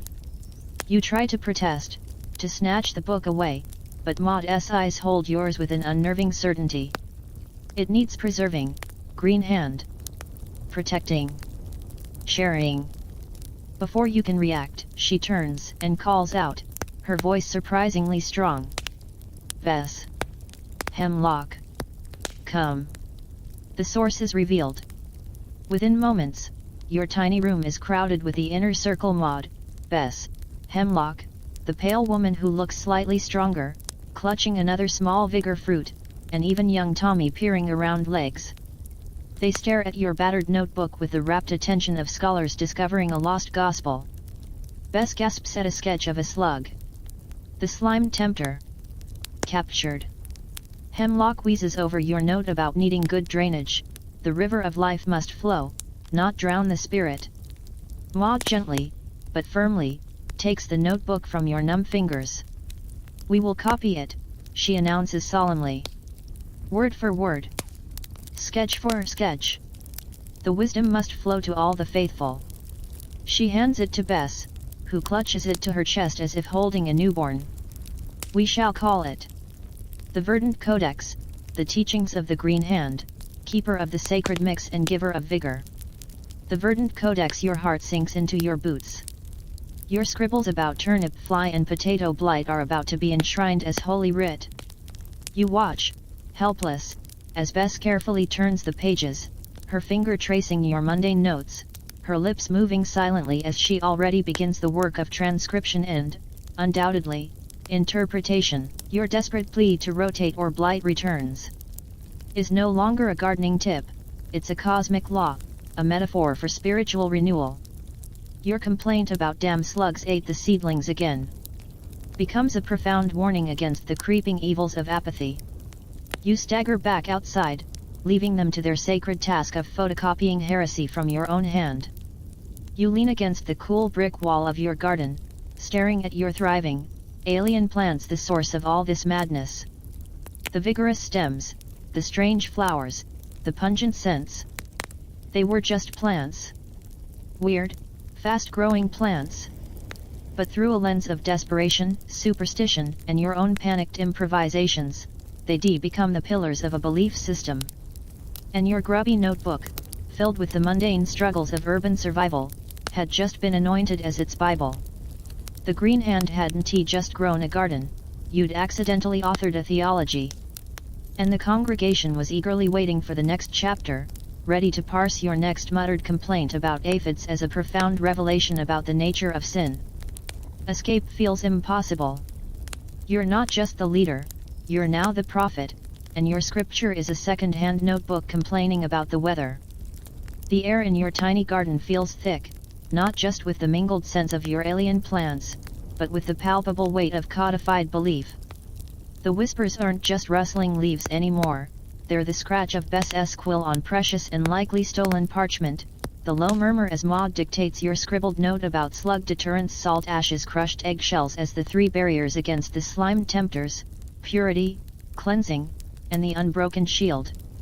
Your worn notebook, now elevated to the Verdant Codex, is no longer yours. It's a relic, the physical manifestation of the Green Hand's wisdom, guarded with near fanatical devotion by the inner circle. Escape feels like a distant dream. You're trapped in a theological web spun from your own practical anxieties. The fervor doesn't stay contained within the grimy walls of St. Giles. Stories travel. Especially stories about impossible growth, miraculous healing leaves, fiery fruits that warm the soul, and a humble gardener touched by something. Whispers of the Green Hand and his magical garden seep out of the alleyways, carried by washerwomen to grand houses, by street vendors to coffee houses, perhaps even by a curious footman who heard Bess singing hymns while scrubbing steps. You're trying to stake the now monstrously tall dark green plants heavy with slightly larger, but still stubbornly green fruits when the disturbance starts. It's a different kind of noise than the usual alley clatter. Horses.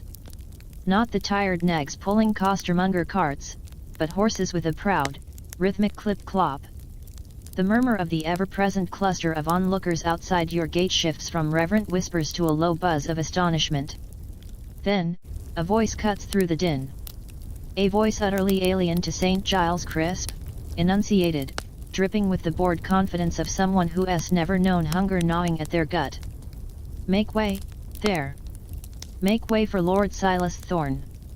Lord, your blood runs cold. You freeze, the wooden stake halfway driven. Peering cautiously through a gap in your garden gate, you see the impossible. A gleaming, dark green lacquered carriage, pulled by two magnificent chestnut horses, stands incongruously in the muddy alley. Liveried footmen in powdered wigs hold back the gawking crowd with an air of disdainful efficiency. The carriage door opens, and a man steps out. Lord Silas Thorne is everything St. Giles is not. He is tall, slender, dressed in a coat of fine sky blue wool that probably cost more than your entire tenement block makes in a year. His waistcoat is embroidered silk, his stockings spotless white. He holds a lace-trimmed handkerchief delicately to his nose, his expression a mixture of profound distaste and intense curiosity. He surveys the squalor with the detached interest of a naturalist examining a particularly repulsive beetle. His eyes, sharp and intelligent behind small, round spectacles, scan the crowd, then land unerringly on your garden gate. "This is the place," he asks no one in particular, his voice carrying easily. "The locus of this vegetative phenomenon." One of the footmen bows slightly. "So the reports indicate, my lord. The green hand dwells here." Thorne's gaze sharpens. He takes a cautious step forward, his immaculate buckled shoes sinking slightly into the mud. He doesn't seem to notice, or care. His attention is fixed on your gate, and presumably, on the riot of green visible over the top of the low wall. He sniffs the air cautiously, past the handkerchief. His eyebrows rise slightly. "Remarkable. The miasma, it is less pronounced here. Intriguing. Here's your mainstream history anchor. Lord Thorne embodies the 18th century Enlightenment gentleman fascinated by science, nature, and curiosities, but often viewing the lower classes as specimens or sources of amusement. His interest isn't spiritual, it's intellectual, acquisitive, and tinged with the era's pervasive classism. He's not here for salvation, he's here for a botanical oddity." Maud pushes through the crowd, puffing herself up with self-importance. "This be the garden of the green hand, your lordship," she announces, managing a clumsy curtsy. "Sacred ground, touched by the verdant power."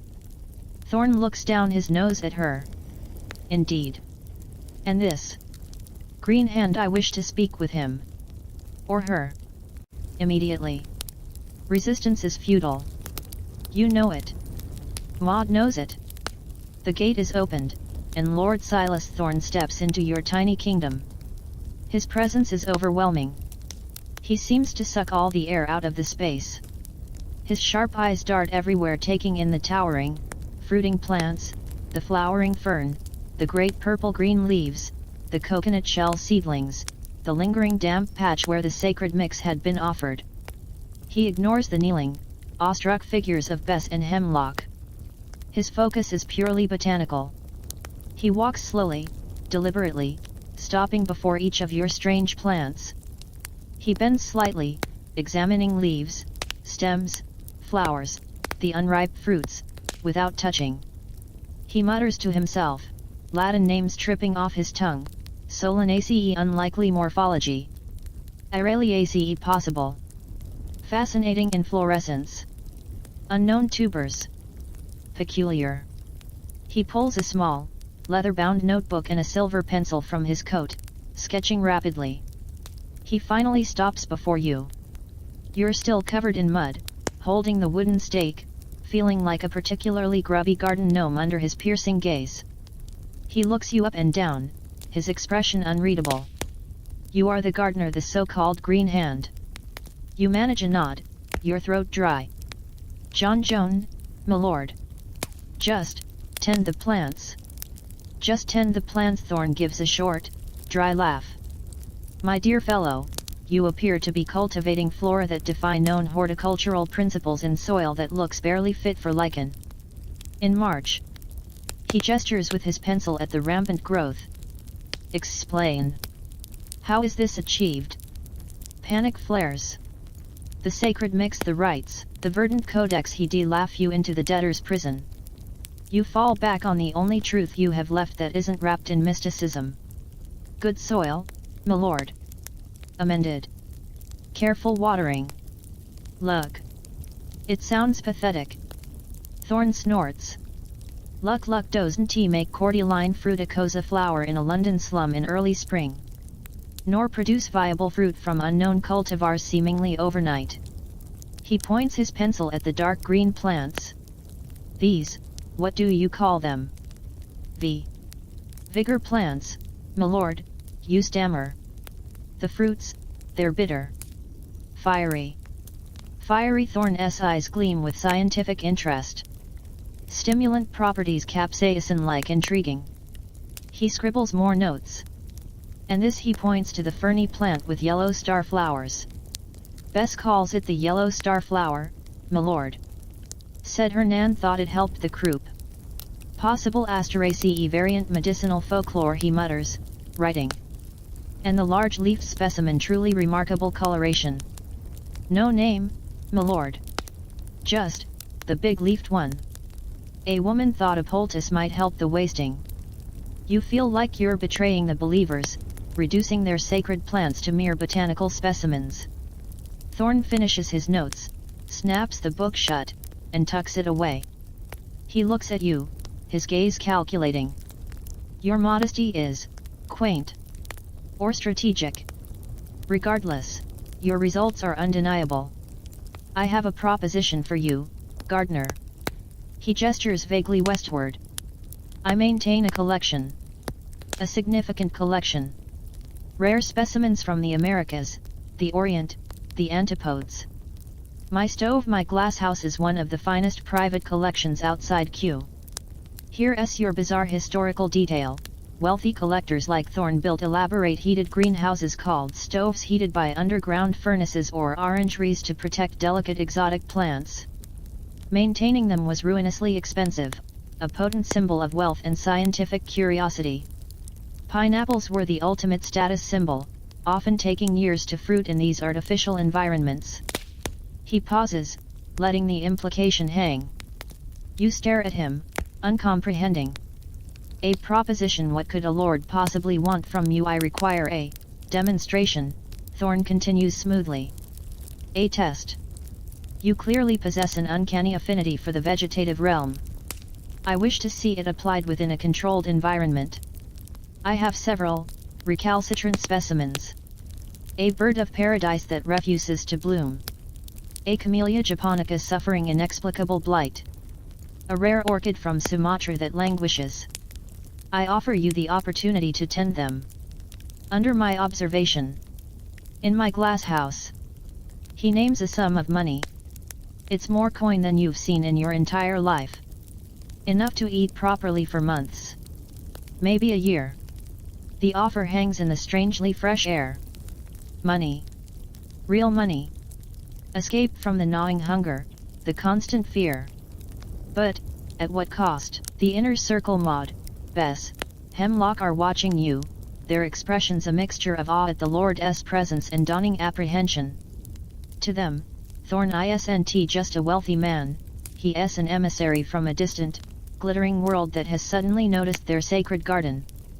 Your acceptance would be validation, proof that the Green Hand's power is recognized even by the high and mighty. Your refusal, unthinkable. Betrayal. Thorn sees your hesitation. He misinterprets it. Come, he says, a touch impatiently. It's a simple offer. Demonstrate your skill on plants that matter, in a setting worthy of botanical inquiry, and be handsomely rewarded. Far better than grubbing in this. He gestures dismissively at the alley mud clinging to his pristine shoe. Filth. His disdain for your world is palpable. It stings, but it's also clarifying. This isn't an invitation, it's a summons. A command performance for a bored aristocrat's amusement. Refusal isn't an option he'd accept gracefully. And your followers, their faith hinges on you being the conduit of the verdant power. To refuse a lord, to shrink from demonstrating your gift in his gilded cage, it would shatter them. And possibly bring Thorn's considerable displeasure down upon your head. You look at the intense, expectant faces of your followers. You look at Thorn's cool, assessing gaze. You look at your impossible plans, thriving against all logic. Trapped. Utterly trapped between the fervent belief of the poor and the acquisitive curiosity of the powerful. The green hand isn't just a local phenomenon anymore. It's stepping onto a much larger, much more dangerous stage. The glass house awaits, a glittering prison where your accidental divinity will be put to the test under the magnifying glass of enlightenment scrutiny. And failure, in that rarefied air, could have consequences far worse than mere disappointment. I accept, my lord, you hear yourself say, the words tasting like ash. The sigh of relief from Maud is audible. Thorn gives a satisfied nod. Excellent. My carriage returns for you at 10 tomorrow morning. Be ready. And, do try to clean up somewhat. He turns on his heel, handkerchief back at his nose, and strides back to his carriage, leaving you standing in your muddy garden, the taste of bitter vigor fruit suddenly sharp on your tongue. The alley's grime feels more real than ever, but the path ahead leads into a world of polished glass and perilous expectations. The garden of the Green Hand was no longer just yours, or St. Giles. It was about to become Lord Silas Thorn's latest, most peculiar, experiment. The night is long and filled with shadows deeper than the alley's gloom. Sleep refuses to come. You lie on your straw pallet, staring at the cracked ceiling, listening to the muffled sounds of St. Giles, a drunkard singing, a baby crying, the scuttle of rats in the walls. Lord Thorn's carriage, gleaming like an insect from another world, haunts your thoughts. The promise of coin warms you momentarily, a tangible lifeline out of the grinding hunger. But the weight of expectation from Thorn, and far worse, from them is a crushing stone on your chest. Before dawn, the inner circle arrives. Maud, Bess, Hemlock, the pale woman who introduces herself as Illyra, clutching another vigor fruit, and young Tommy, vibrating with excitement. They don't knock, they simply enter your tiny room, their faces solemn in the candlelight.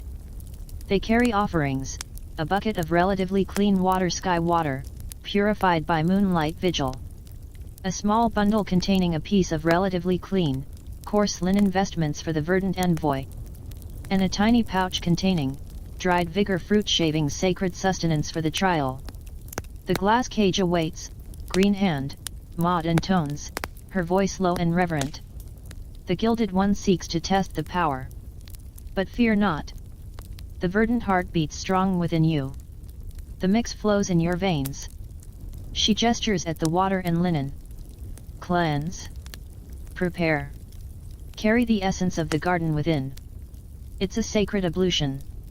You feel like a sacrificial lamb being groomed. Under their watchful eyes, you wash your face and hands in the cold water, trying to scrub away the ingrained grime and the deeper sense of dread. You change into the slightly less patched trousers and shirt Bess offers, feeling absurd in the vestments. Illyra presses the pouch of dried vigor shavings into your hand. For strength, she whispers, her eyes luminous with faith. When doubt clouds the verdant path. As the first grey light filters into the alley, the rhythmic clip-clop returns. The gleaming carriage, flanked by impassive footmen, materializes like a phantom. The crowd gathered outside your gate parts with a collective gasp. This is it.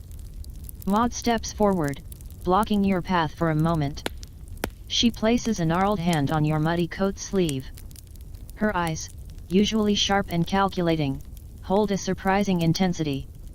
Remember, Green Hand, she hisses, low enough only for you to hear. You woke the earth.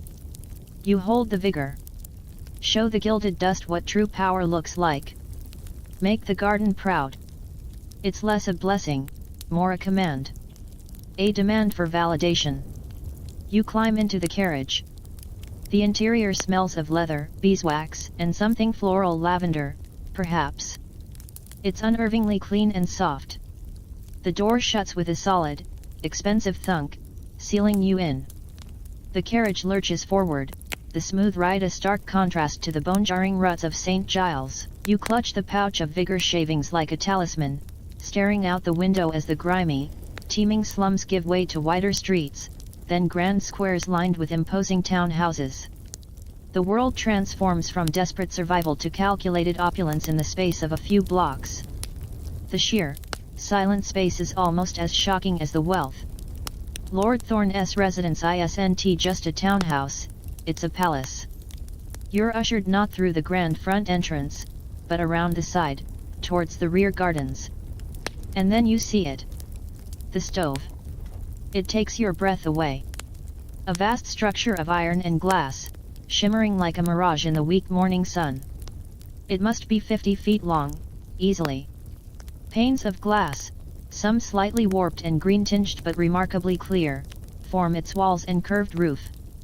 Tendrils of steam curl from vents near the base.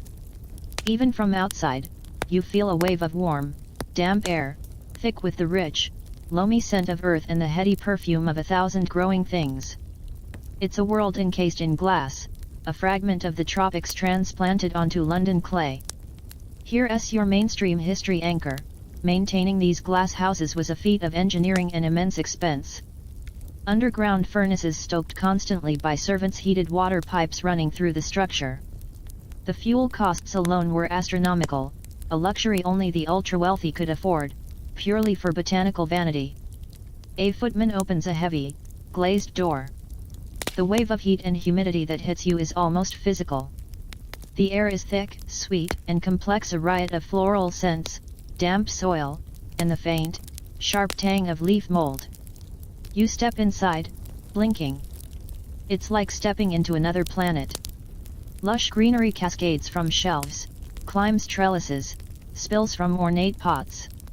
Flowers bloom in impossible colors, vibrant orchids clinging to bark, strange pitcher plants dangling like alien lanterns, ferns unfurling fronds larger than your torso. The sheer, overwhelming life is staggering. Compared to this controlled Eden, your St. Giles jungle feels like a scraggly weed patch. Lord Thorne is already there, dressed in a simpler but still immaculate linen suit, examining a plant with large, waxy leaves and bizarre, bird-like orange and blue flowers. He looks up as you enter, a faint smile playing on his lips. Ah, the green hand arrives. Welcome to my humble collection. The irony in humble is thick enough to cut. I trust the journey was enlightening.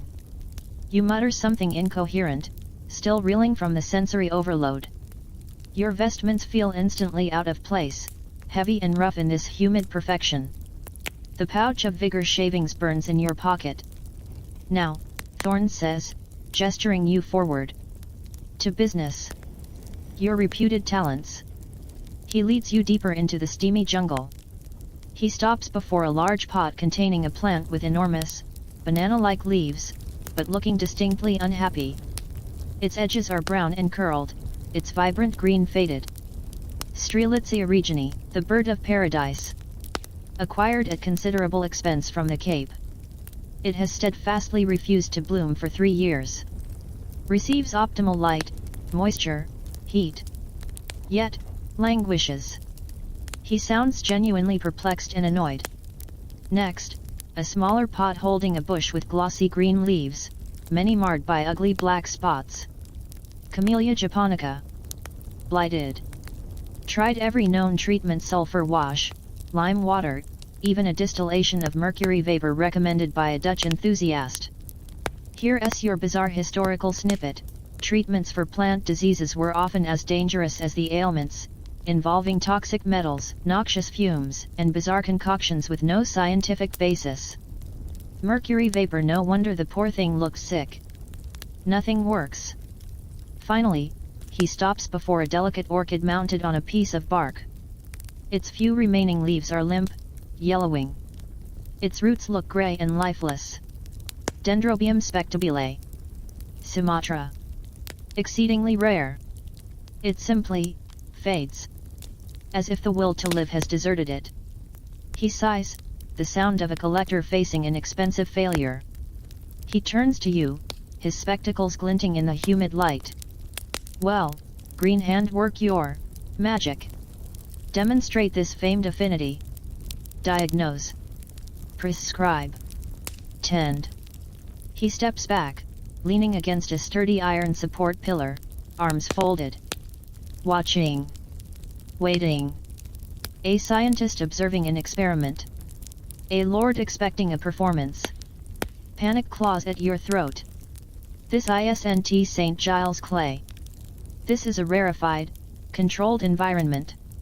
These aren't tough dockside survivors, they're pampered, temperamental aristocrats of the plant world. What do you know about orchids, about camellias? Your affinity feels like a sick joke. You glance desperately at the unhappy plants.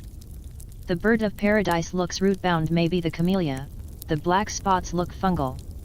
The orchid, its roots look dead. Dry, overwatered, you have no idea. The silence stretches. Thorn's expectant gaze becomes tinged with impatience. You feel the weight of Maud's command, show the gilded dust what true power looks like. You feel the pouch of vigor shavings in your pocket. Desperation makes you reckless. You need a distraction. Something. Anything. You remember the vigor fruit's kick. Its perceived awakening. What if? It's insane. Utterly insane. But it's all you have. You step towards the wilting bird of paradise. You pull out the pouch, ignoring Thorn's raised eyebrow. You take a pinch of the dried, bitter shavings. What are you doing? You have no plan. Instinct takes over. The same instinct that made you plant the mystery seeds. You crouch down, pretending to examine the soil. You murmur nonsense, mimicking the focus of your sacred mix. Right. Awaken. Feel the verdant pulse. Seek the sun within. You surreptitiously sprinkle the tiny pinch of vigor shavings onto the soil surface near the plant's base. Please just do something. Anything. You move to the blighted camellia. Another pinch of shavings sprinkled near its roots. More murmured nonsense. Cleanse the shadow. Burn away the blight's touch. Thorn is frowning now, clearly unimpressed with the theatrics. Finally, the orchid. It looks beyond help. Its roots are desiccated husks. You sprinkle the last tiny pinch of shavings onto its bark mound, feeling utterly foolish. Find the strength. Remember the jungle's hum. You stand up, brushing your hands together. It is offered, my lord. The essence of vigor. The plants, they must now respond in their own time. You sound like a complete fraud, even to yourself. Thorn stares at you, then at the plants. He lets out a short, derisive laugh. Essence of vigor sprinkling some unidentified desiccated matter. This is your famed technique. This is what the rabble whispers about. His disappointment is scathing. I expected more than peasant superstition dressed up as. He gestures dismissively at your pouch. Humiliation burns your cheeks. You failed. Spectacularly. Maud's faith, the followers' hope, your chance at coin, all dust. You brace for the dismissal, the contemptuous order to leave.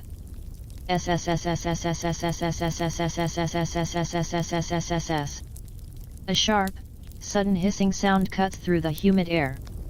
It's loud, insistent, coming from near the bird of paradise. Thorn's head snaps around. You both stare. A faint wisp of steam is rising from the soil where you sprinkled the vigor shavings. Not much, just a tendril. But it's hissing. The soil itself seems to be reacting. Thorn takes a step closer, his scientific curiosity instantly overriding his disdain. What in blazes? Pop. A tiny spark, bright blue-white, flashes inside the pot, near the base of the bird of paradise stem. It lasts a fraction of a second, accompanied by another sharp hiss.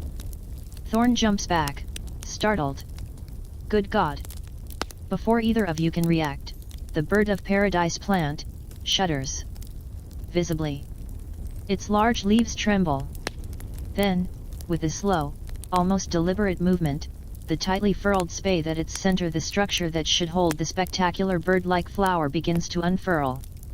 Not slowly, over weeks, as is normal, but visibly, perceptibly, right before your eyes. Like a time lapse in real life. The tough, boat-shaped bract peels back, revealing the astonishing, iridescent orange and blue petals within, the long, pointing beak of the flower. It opens fully, perfectly, in the space of perhaps 30 seconds. The impossible bloom glows like captured fire against the deep green leaves. Silence. Utter, stunned silence. Broken only by the dripping condensation from the glass roof.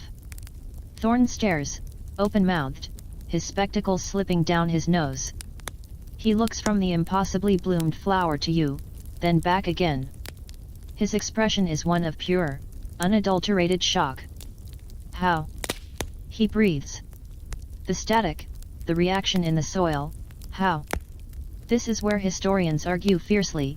What was that? A freak chemical reaction between the dried vigor fruit compounds and the specific fertilizer salts in the bird of paradise pod, a bizarre, 1 in a million instance of static electricity discharge perfectly timed with the plant finally deciding to bloom, or something else entirely no one knows. But in that moment, under the glass roof, it looked like pure, undeniable magic conjured by the green hand's touch. You stand frozen, as shocked as Thorn. The pouch of vigor shavings feels suddenly heavy, dangerous. You had no idea. It was a desperate, stupid stunt. Thorn recovers first.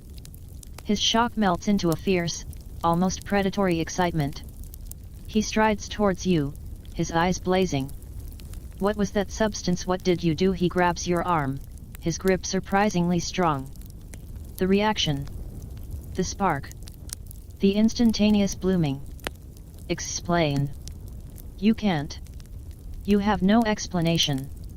Only the terrifying realization that your accidental miracle in this St. Giles mud has just escalated into something far more visible, far more dangerous, under the magnifying glass of aristocratic curiosity.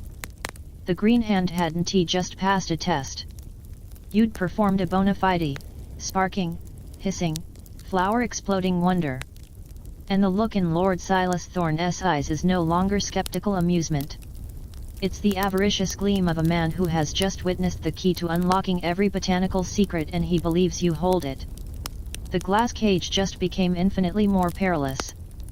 Lord Thorne's grip on your arm is like iron, his eyes boring into yours with an intensity that makes the humid warmth of the glass house feel suddenly suffocating.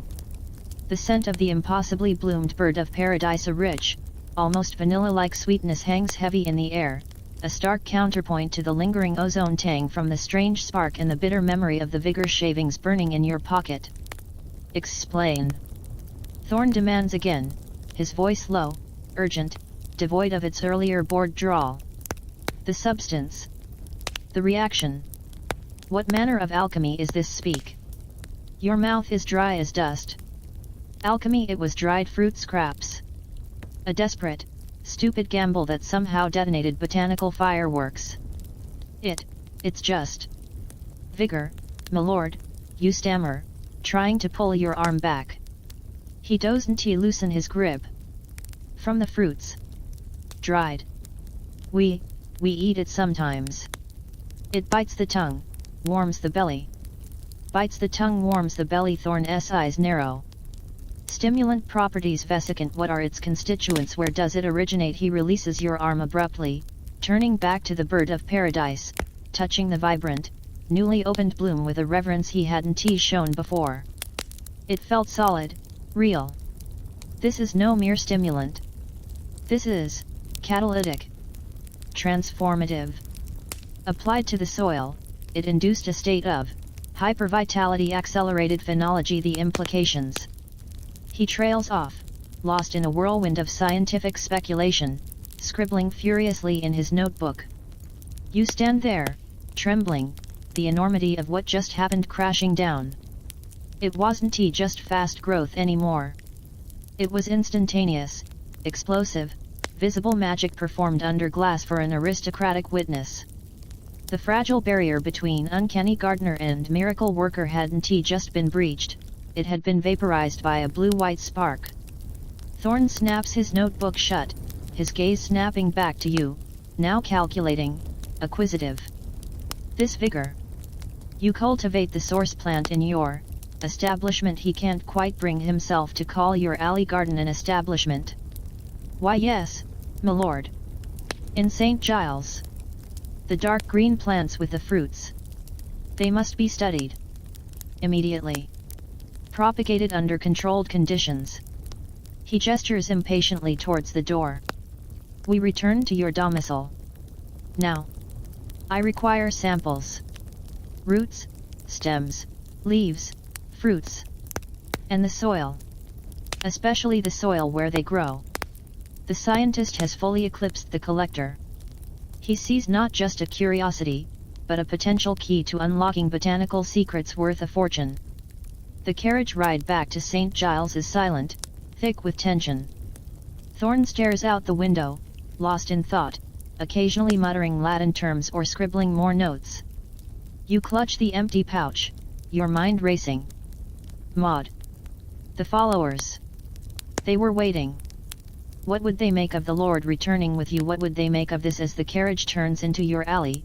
The scene that greets you steals your breath. The crowd is larger than ever, spilling out into the narrow passage. But it's not just the usual faces. Word of your summons to the glass cage had clearly spread. There are people you've never seen before, gaunt faces from neighboring rookeries, wide-eyed children perched on shoulders, even a few wary-looking men who usually lurked near the docks. A palpable buzz of anticipation hums in the air. When the gleaming carriage stops and you step out, followed by Lord Thorn, handkerchief firmly in place, but eyes scanning the crowd and the garden wall with intense focus, a collective gasp ripples through the throng. Then, a roar erupts. Not of anger, but of pure, unadulterated triumph. They saw the Lord return with their green hand. It could only mean one thing: victory. The green hand returns.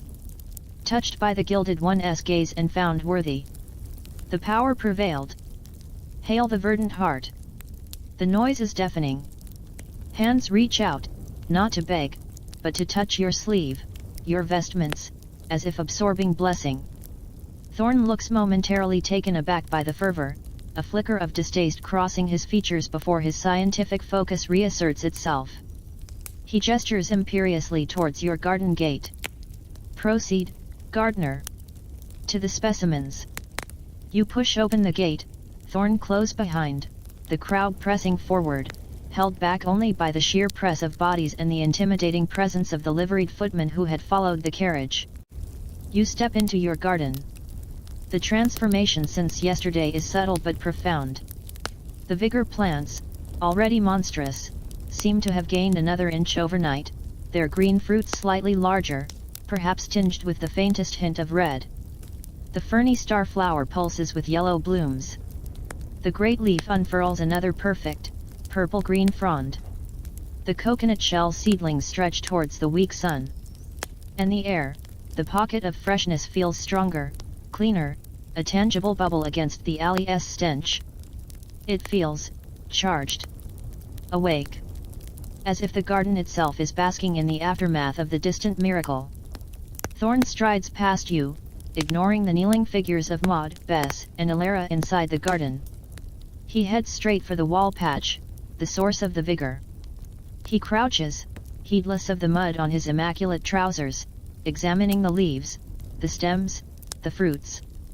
He pulls out a small silver trowel and digs carefully near the base of one plant, extracting a clump of the amended soil. He sniffs it, crumbles it between his fingers. Remarkable texture. High organic content. But the nutrient profile shouldn't sustain this. He pockets the soil sample. He stands, turning to you. Samples. Now. Fruits. Leaves. Stem cuttings. Root sections. His tone is brusque, commanding. He's not asking, he's requisitioning. You hesitate. These plants, they weren't just yours anymore. They were the heart of them. The source of the vigor, the symbol of the green hand's power. Taking cuttings felt like sacrilege. But Thorn's gaze is implacable. The footmen shift slightly, a silent reminder of his power. With a heavy heart, you pick several of the hard green fruits. You carefully select a few leaves. You take stem cuttings, your knife feeling clumsy, invasive. You avoid the roots that felt like a step too far. As you hand the bundle to Thorn, wrapped hastily in a piece of sacking, a commotion near the back of the garden draws your attention. Young Tommy is pointing excitedly at one of the coconut shell halves you'd used for seedlings. Look! Look, green hand! The holy stones! They're alight. You push through the foliage. Thorn follows, curious. You look into the coconut shell where you'd planted the angular seeds from the spiky pods found at the docks weeks ago. The thin seedlings you'd barely noticed before, they've grown significantly overnight.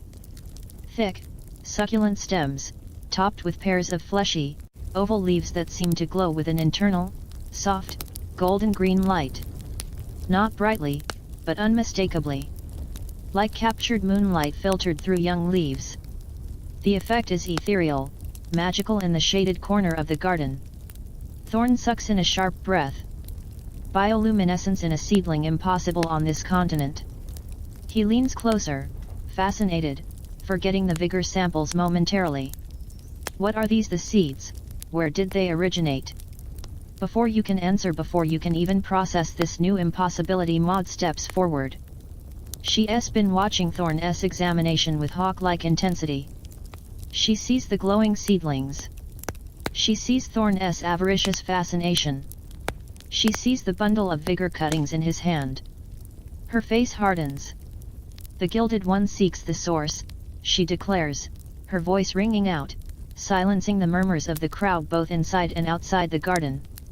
She points at Thorn, then at the glowing seedlings, then at you. He would pluck the sacred fruits. He would steal the stones of inner light. He would take the very essence of the verdant heart for his glittering cage. Her accusation hangs in the air, charged and dangerous. The mood of the crowd shifts instantly from triumph to a low, simmering anger. Eyes narrow. Faces harden. Thorn's footmen tense, hands moving subtly towards hidden truncheons. Thorn straightens, his expression turning cold and haughty. I seek knowledge, woman. Scientific inquiry. This phenomenon belongs to the world of natural philosophy, not peasant superstition. He gestures dismissively at the glowing seedlings, at the garden, at her. Maud doesn't flinch. She turns to you, her gaze burning. Green hand. The power chose you. It woke here. In the mud. Not in his glass cage of dust. You are the keeper. The vessel. The prophet of the verdant truth. She sweeps her arm to encompass the garden, the plants, the crowd. The garden speaks through you. It is your hand that wields the vigor. Your breath that blesses the soil, your presence that makes the stones of light awaken. Her words land like hammer blows. Prophet. Not just the green hand anymore. The prophet. The chosen mouthpiece of the verdant power itself. The crowd absorbs it, the idea sparking through them like wildfire. Murmurs rise. Prophet. The verdant voice. Chosen by the garden. You stare at Maud, then at the fervent faces turning towards you. Prophet, you were just trying not to starve. You open your mouth, a denial forming on your lips. But what can you say actually? I just found some weird seeds and got lucky after the sparking, blooming miracle in Thorn's glasshouse after the glowing seedlings after months of impossible growth. It sounds insane. And Maud, Bess, Hemlock, Ilera, the hope, the absolute faith shining in their eyes, it's a wall you cannot breach. Thorn scoffs, but there's a new wariness in his eyes as he takes in the hostile crowd. Prophet ridiculous theatrics. This is science, man. Unlock its secrets, and you could revolutionize agriculture. End famines. This is bigger than your alleyway congregation. He holds up the bundle of cuttings. This is progress. But the word progress means nothing here. Maud steps between you and Thorn, a gnarled, defiant figure. The power stays where it was born. The prophet speaks for it. Not for the gilded dust who would cage its light. The crowd presses closer, a low growl rising from their throats. The footmen move to flank Thorn, hands now openly on their weapons. Thorn looks from Maud's fierce expression to your stunned, silent face, to the glowing seedlings, to the bundle in his hand. He sees the raw, dangerous fervor he's ignited. He's a man of reason, but he recognizes mob potential. His jaw tightens.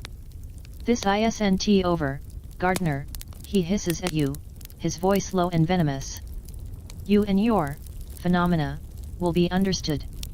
He turns abruptly. We leave. Now. He pushes past Maud, ignoring her glare, and strides towards the gate, his footmen clearing a path through the sullen, murmuring crowd. As the carriage clatters away, leaving a cloud of expensive dust and palpable tension in its wake, you're left standing in the center of your garden. Maud turns to you, her expression triumphant yet solemn. The crowd outside erupts in cheers, chanting now, the prophet. The green hand. Verdant truth. Bess approaches, holding a small, smooth stone. The prophet's first words after the trial by glass, she says reverently. What wisdom does the verdant heart speak through you? You look at her, at the expectant stone, at the glowing seedlings, at the impossible jungle that started it all. Words wisdom, your mind is a blank slate of terror and disbelief. You're not a gardener. You're not the green hand. You're certainly not a prophet. You're a terrified imposter standing on a pile of increasingly unstable miracles, and the ground is crumbling beneath your feet. The only truth you feel is the cold sweat trickling down your spine, but 100 desperate eyes are waiting for revelation. What do you say when you've accidentally become the messiah of the compost heap? The roar of the crowd prophet. Green hand. Verdant truth. Crashes over you like a physical wave. Bess holds the smooth stone aloft, her eyes wide, pleading for wisdom. Maud watches you, a fierce protectiveness mixed with expectation burning in her gaze. Young Tommy stares, mouth agape. Ilara clutches her vigor fruit, trembling. The silence within the garden, after the departing carriage clatter and the crowd's roar, is thick, charged, suffocating. 100 breaths held. Waiting. For your word. Your mouth opens. Nothing comes out. Your throat is sandpaper. Your mind is a white void of pure terror. Prophet, the word echoes, monstrous, in the space where your thoughts used to be. What wisdom, what truth? You glance desperately at the glowing seedlings in the coconut shell, their soft, ethereal light seeming to pulse in the gloom. A beacon. A trap. You look down at your hands still ingrained with dirt, calloused from spade and stake. Gardener's hands. Not a prophet's. The absurdity chokes you. But the weight of their belief, their desperate, shining hope, it pins you in place. Denial would be a betrayal. Silence would be a vacuum they defill with their own fervent interpretations. You need to say something. Anything. Something harmless. Something, garden-related. Your eyes dart to the vigor plants, laden with hard green fruit. You think of Thorn's greed, Maud's defiance. You think of the sacred mix, the amended soil that started it all. The words tumble out, hoarse, barely audible above the distant crowd murmur, the earth is sacred. Tend it, with care. Respect, the balance. It's nothing. Less than nothing. Basic gardening ethics, wrapped in vague reverence. But to them it's divine revelation. Bess gasps, lowering the stone as if it has suddenly become too heavy, too sacred to hold. She scribbles furiously on a scrap of parchment already pulled from her apron. Maud nods slowly, a profound understanding dawning on her face. Hear the voice. She cries out, turning to the crowd pressing at the gate. The prophet speaks. The earth is sacred. Tend it with care. Respect the balance. The first teaching of the verdant truth. The crowd erupts. The words are repeated, shouted, chanted. Sacred earth. Tend with care. Respect the balance. It becomes a mantra, a creed born in the mud of St. Giles. Your vague, panicked murmur is instantly codified, etched onto the collective soul of your burgeoning congregation. The Verdant Codex has its first commandment. The days that follow are a whirlwind of terrifying devotion. Your garden is no longer just a plot, it's a shrine, a pilgrimage site. The inner circle Maud, Bess, Hemlock, Illyra, young Tommy become your de facto priesthood, interpreting your every sigh, every glance, every time you touch a leaf, as profound guidance. They guard you fiercely, regulating access, managing the flow of the faithful who come to breathe the purified air, touch the sacred soil, glimpse the prophet, and they start practicing fervently. The teachings of the Verdant Codex, your mundane notes about rotation, pest control, drainage are now holy law. But filtered through the lens of Maud's interpretations and Bess's transcriptions, they mutate. Your note about rotating crops to prevent blight rotate or blight returns becomes the sacred cycle. No field shall bear the same burden twice in the turning. Defiance invites the shadow blight.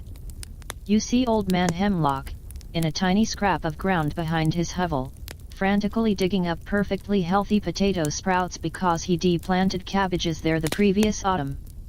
Must break the shadow's hold. He wheezes at you, eyes wide with zeal. Your scribbled question about slug deterrence, salt ashes, crushed eggshells becomes the three barriers. The purity of salt tears the tempter's flesh. The cleansing ash burns its slime. The unbroken shell of faith repels its touch. Bess organizes groups of women to meticulously line their tiny garden patches with precious salt, ash, and crushed shells, chanting verses from the Codex as they work. The cost in salt alone is crippling, but faith demands it. Here's your mainstream history anchor. This mirrors the rise of any fundamentalist interpretation. Literal adherence to scripture, however metaphorical or misinterpreted its origins, becomes paramount, often disregarding practical context or cost. The focus shifts from results growing food to ritualistic correctness following the prophet's revealed methods. The vigor fruits become sacraments. Eaten sparingly, ritually, their intense bitterness and heat seen as a purifying fire, a connection to the prophet's power. The glowing seedling stones of inner light are revered as the purest manifestation of the verdant heart, protected behind a small fence of woven twigs in your garden, objects of silent prayer. But the true explosion happens beyond your garden walls. The concept of sacred earth takes root. Patches of wasteland in St. Giles, previously home to rats and refuse, are claimed, cleared, amended with increasingly elaborate and foul-smelling rituals mimicking the sacred mix. Night soil, ashes, rainwater collected in specific phases of the moon, all combined with intense focus and chanting. These become sanctified plots or fields of verdant hope. They sprout something. Ragged cabbages, spindly beans, often choked by weeds because the ritualistic focus was on the amending, not the mundane tending. But the faithful see only the miracle of green amidst grey. Proof the prophet's way works. Here's your bizarre historical snippet. Urban agriculture in slums wasn't new, but the fervent, ritualized approach was.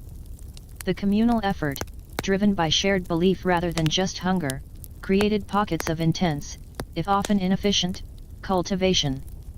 It fostered a powerful sense of identity and purpose among the dispossessed. Historians still debate whether such movements offered genuine resilience or were a desperate, ultimately doomed, distraction.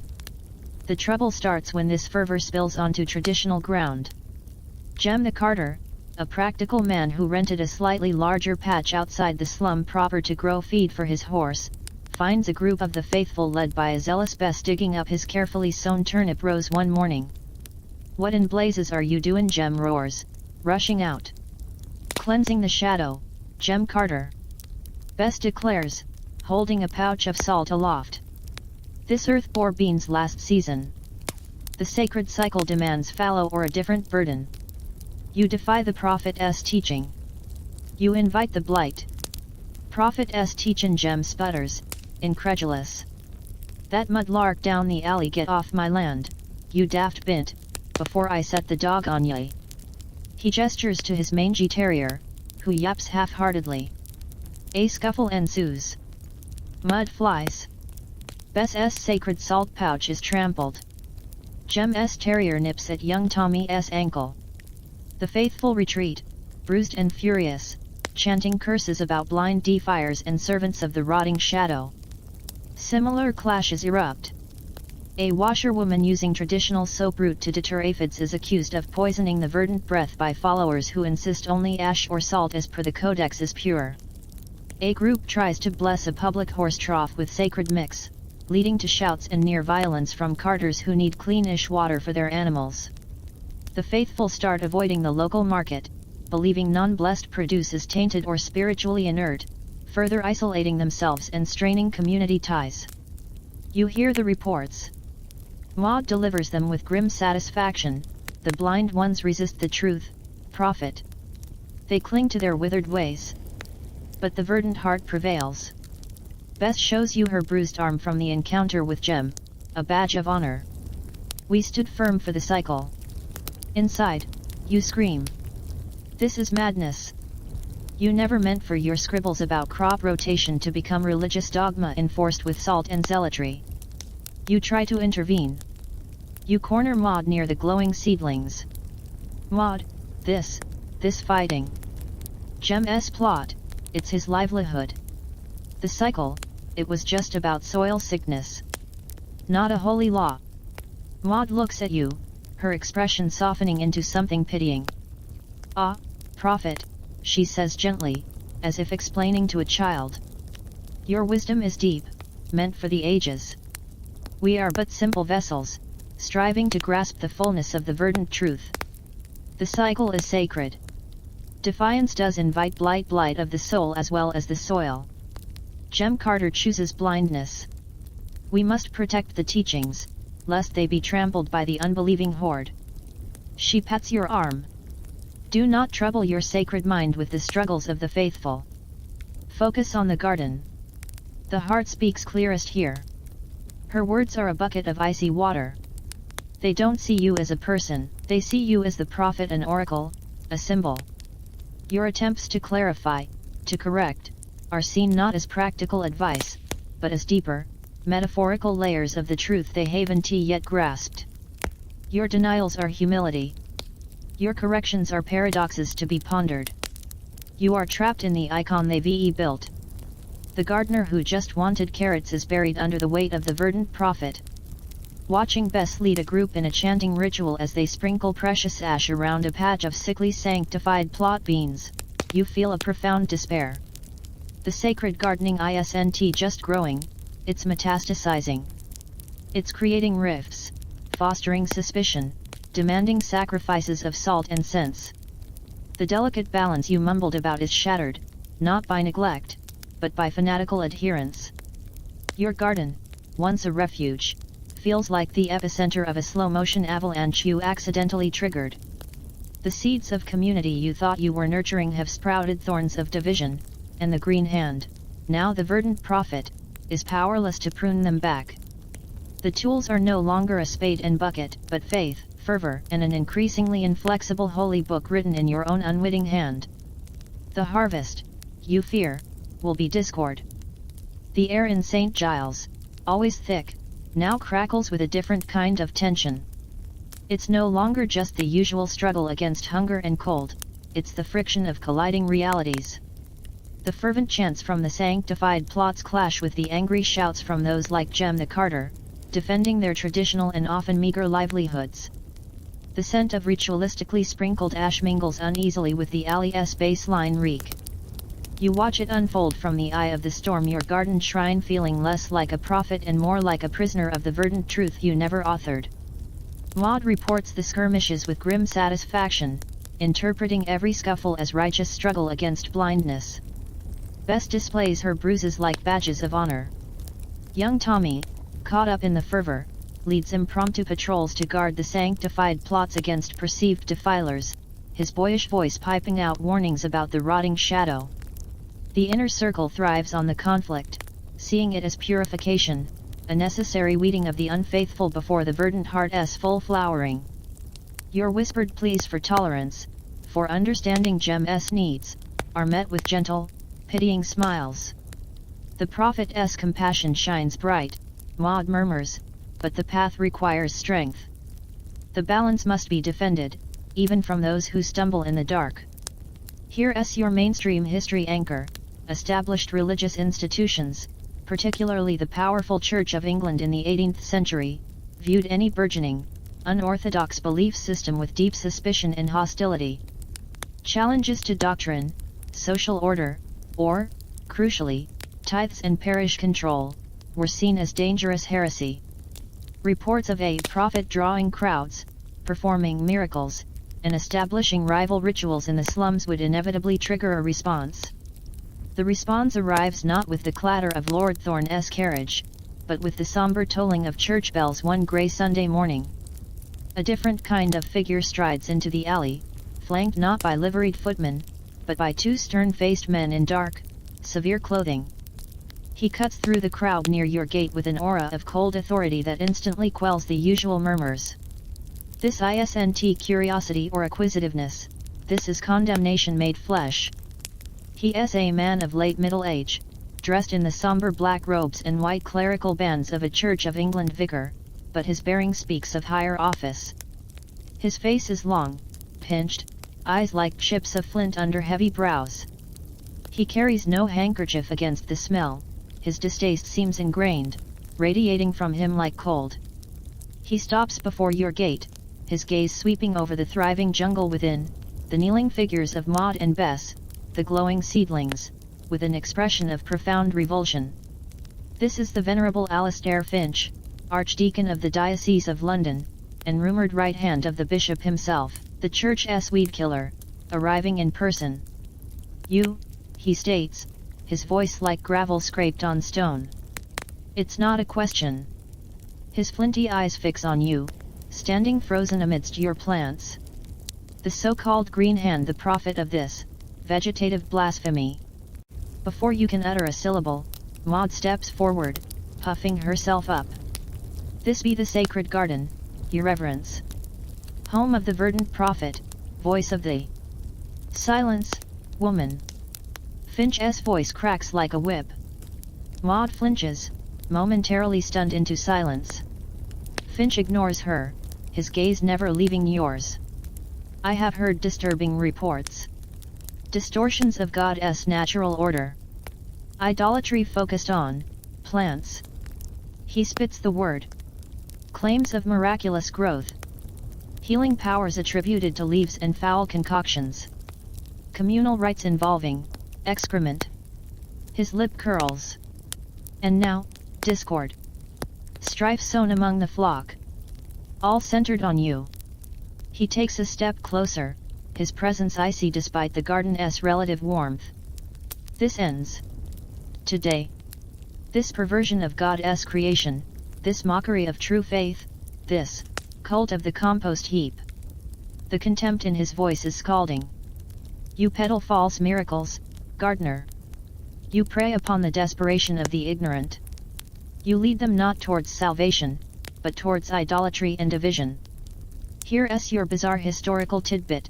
Accusations of using excrement in rituals were a common smear against perceived heretics and witches, playing on deep-seated taboos and the association of filth with the demonic.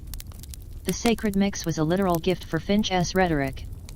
He gestures sharply to one of his stern companions, who produces a rolled parchment, sealed with red wax. Finch unrolls it with a snap. By the authority vested in me by His Grace, the Bishop of London, and the established laws governing heresy and public order, he intones, his voice carrying unnaturally far in the sudden silence, "This gathering, this garden, is hereby deemed a locus of dangerous heterodoxy and social unrest. All rites, all gatherings centered upon its premises or its figurehead, are forbidden." Immediately, a collective gasp rises from the crowd outside the gate, quickly stifled by Finch's icy glare. He turns the flint chips back on you. "As for you, the purported prophet, you will present yourself before the ecclesiastical court at St. Paul's Chapter House in 3 days' time. There, you will answer for the charges of disseminating heretical doctrine, fomenting discord, and practicing deceptive arts upon the credulous." He pauses, letting the weight of the words sink in. The ecclesiastical court. Not a civil magistrate, but the Church's own tribunal, empowered to investigate heresy, impose penance, excommunicate, or hand offenders over to the secular arm for harsher punishment. The stakes just skyrocketed. Furthermore, Finch continues, his gaze sweeping over the vigor plants, the glowing seedlings, the great leaf, these unnatural growths, these purported sources of your deception, shall be confiscated, uprooted, examined for evidence of infernal manipulation or toxic properties used to delude the masses. He gestures to his other companion, a burly man who steps forward, eyeing the plants with a mixture of suspicion and grim purpose. "No." The word screams inside your head. Not the plants. Not the glowing stones. They weren't miracles, but they were yours. The accidental genesis of this nightmare. Uprooting them feels like erasing the only tangible proof that any of this started with something real, however strange. Maud recovers her voice, shrill with defiance. "You cannot. This is sacred ground. The verdant heart beats here. To touch it is to invite the withering." Finch doesn't even look at her. "Remove her if she obstructs," he says flatly to the burly man. He turns back to you, his voice dropping to a chillingly low register. 3 days, Gardner. Present yourself. Recant this absurdity. Disavow these blasphemous titles. Expose the tricks behind these miracles. Guide your followers back to the true path. Do this, and the Church, in its mercy, may yet show leniency." He leans infinitesimally closer, the smell of old parchment and incense briefly cutting through the garden scents. "Persist in this folly, propagate these dangerous delusions, and you will be crushed. Your garden will be salted. Your influence eradicated. The Church has weathered storms far greater than one deluded gardener playing prophet in the mud. We are the true vine. All else is weed." He holds your gaze for a long, terrifying moment. The threat is absolute. The institutional power of the Church, centuries old, backed by law and social order, looms over your tiny, fragile kingdom of faith and foliage like a monolith. The Archdeacon's cold certainty is a different kind of power than Thorne's acquisitive curiosity or the crowd's fervor. It's the crushing weight of orthodoxy, the promise of systematic annihilation. Finch straightens, turns, and strides away without another word. His stern companions follow, the burly one pausing only to give the vigor plants a final, appraising glare. The crowd parts silently before them, the earlier defiance replaced by a cold dread. The forbidden chants. The confiscation. The summons to the chapter house. The threat of being crushed, salted, eradicated. Silence descends, heavy and suffocating, after they've gone. The usual sounds of St. Giles seem muted. Maud stands trembling, fury warring with fear on her face. Bess clutches the verdant codex to her chest like a shield. Young Tommy looks scared. Ilara sinks to her knees beside the glowing seedlings, whispering a fervent prayer. The sacred earth suddenly feels incredibly vulnerable. You look around at your garden, the impossible plants that started it all. The vigor fruits hang heavy, the starflower blooms bright, the great leaf unfurls proudly, the stones of light glow softly. They are oblivious to the storm clouds gathering. But you feel it. The icy breath of the Church on the back of your neck. the relentless machinery of orthodoxy grinding towards you. The green hand, the verdant prophet, faces an enemy far more formidable than skeptical lords or angry carters. An enemy armed with scripture, law, and the absolute conviction of divine right. The sacred gardening experiment is about to face its first, brutal frost. And the only tool you have is a trowel of doubt and a harvest of unintended consequences. The Archdeacon's icy pronouncement hangs over St. Giles like a shroud. The vibrant energy of the sanctified plots is replaced by a watchful, brittle tension. The chanting stops. The public rituals cease. The inner circle moves with hushed urgency, their faces drawn. Maud's defiance simmers, but it's tempered now by a cold, calculating fear. Bess clutches the verdant codex constantly, as if it alone can ward off the looming threat. Young Tommy's patrols become covert, eyes wide with apprehension, scanning the alley entrances for the return of the church's men, or worse. The focus shifts inward, towards your garden shrine. It becomes a fortress, not just spiritually, but physically. The gate is reinforced with scavenged planks. Watches are set through the night. The faithful take turns, huddled in doorways, their eyes fixed on the sacred space, protecting the prophet and the heart of the verdant truth. The Archdeacon's words confiscated, uprooted, examined echo in every whispered conversation. The thought of soldiers or church bailiffs tearing into the garden, ripping out the vigor plants, crushing the glowing stones of light, snuffing out the star flower, it's unthinkable. A sacrilege worse than death. You spend the days in a daze of dread. The summons to the chapter house is a death sentence you can't avoid. Recant expose the tricks, what tricks the vigor fruit's heat, the impossible growth, the spark in thorn's glasshouse, the glowing seedlings, you couldn't explain them if you tried.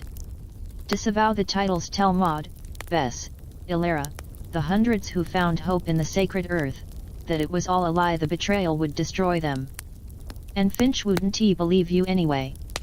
He'd see it as a further deception. Persist, invite being crushed, salted, eradicated. Maud approaches you on the evening before your summons. The garden is quiet, bathed in the soft, eerie glow of the stones of light. The vigor fruits hang like dark emeralds in the twilight. She looks older, grimmer. Prophet, she says, her voice low and urgent. The gilded dust and the black robes, they seek the same thing. To cage the light. To own the power. Or to destroy it. She gestures towards the thriving plants. The verdant heart must endure. Its truth must spread. We cannot let them take it. Not the fruits. Not the stones. Not the teachings. She leans closer, her eyes burning in the soft light. The sanctified plot near the old tannery. Jem Carter abandoned it after the disagreement. It's hidden. Good soil, blessed already. We move the heart. Tonight. Secretly. Vigor cuttings. Starflower runners. The sacred stones. The verdant codex. We replant the truth where they want to find it. We preserve the seed. Her plan is audacious, desperate. Transplanting the core of the garden in the dead of night. Creating a hidden ark for the verdant truth. It's risky. The plants might not survive. But the alternative, letting Finch's men tear them out, is certain annihilation. You nod numbly. It's the only action left that feels remotely like preserving something real amidst the spiraling madness. The operation is carried out with hushed intensity and surprising efficiency.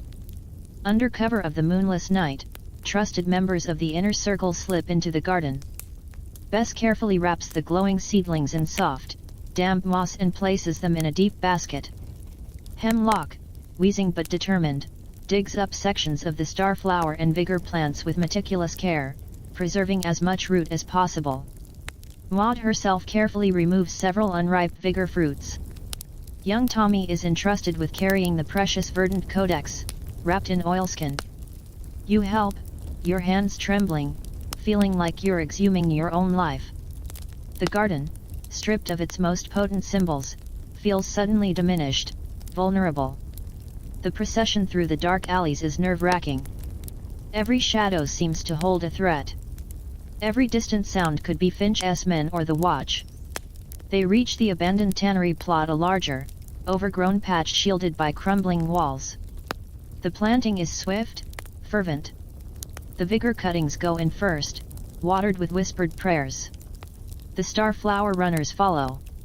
Finally, Bess tenderly places the glowing stones of light into prepared hollows in the earth.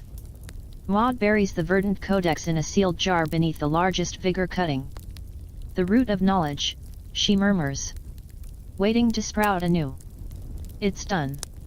The sacred heart beats in a new, hidden location.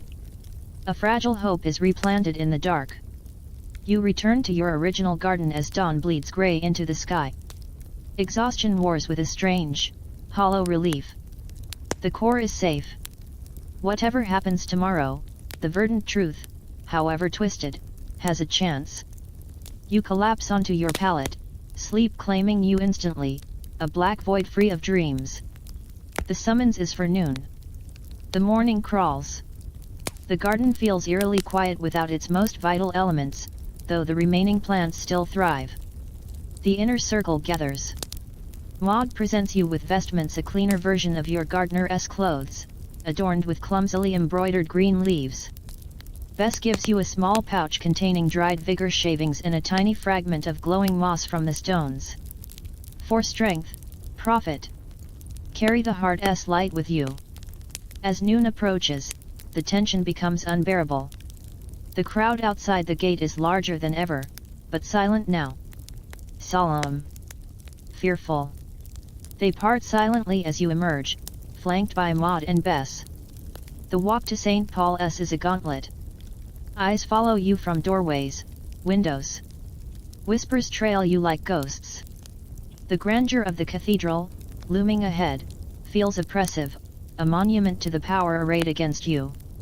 You are escorted not into the main cathedral, but to a side entrance leading to the chapter house. It's a cold, imposing room. High vaulted ceilings. Dark wood paneling. Long tables arranged in a horseshoe shape. Seated behind them are men in sober clerical dress and a few severe-looking men in powdered wigs, lawyers, you assume. Archdeacon Finch sits at the center, his flinty eyes fixed on you as you enter. The air is thick with the smell of old paper, wax, and judgment. The proceedings are a blur of formal, crushing language. The charges are read: heresy, blasphemous idolatry worshipping plants, dissemination of false and dangerous doctrines, fomenting social discord and unrest, practicing deceptive arts, the miracles. Finch presents evidence, testimony collected from wary neighbors about the rituals, the chants, the sacred mix, Jem Carter's account of the attack on his plot, descriptions of the vigor fruit's effects, lurid accounts of the glowing stones of light and the bird of paradise conjuring in Lord Thorne's glasshouse. Here's your mainstream history anchor. Ecclesiastical courts functioned with formal procedures, but the burden of proof on the accused was immense, especially for heresy, which was often defined broadly. Hearsay and the testimony of respectable figures carried significant weight against someone of your low status. You are asked to respond. Your voice feels small in the vast, cold room. You try to explain. You're a gardener. You found strange seeds. The plants grew fast. You shared the fruit. People misinterpreted. You never claimed to be a prophet. The sacred mix was just fertilizer. The codex was your gardening notes. Finch interrupts, his voice dripping with sarcasm. Just fertilizer, gardener. You stand accused of leading hundreds in rites involving human waste, hailed as life force. Just notes, your scribbles are treated as holy scripture.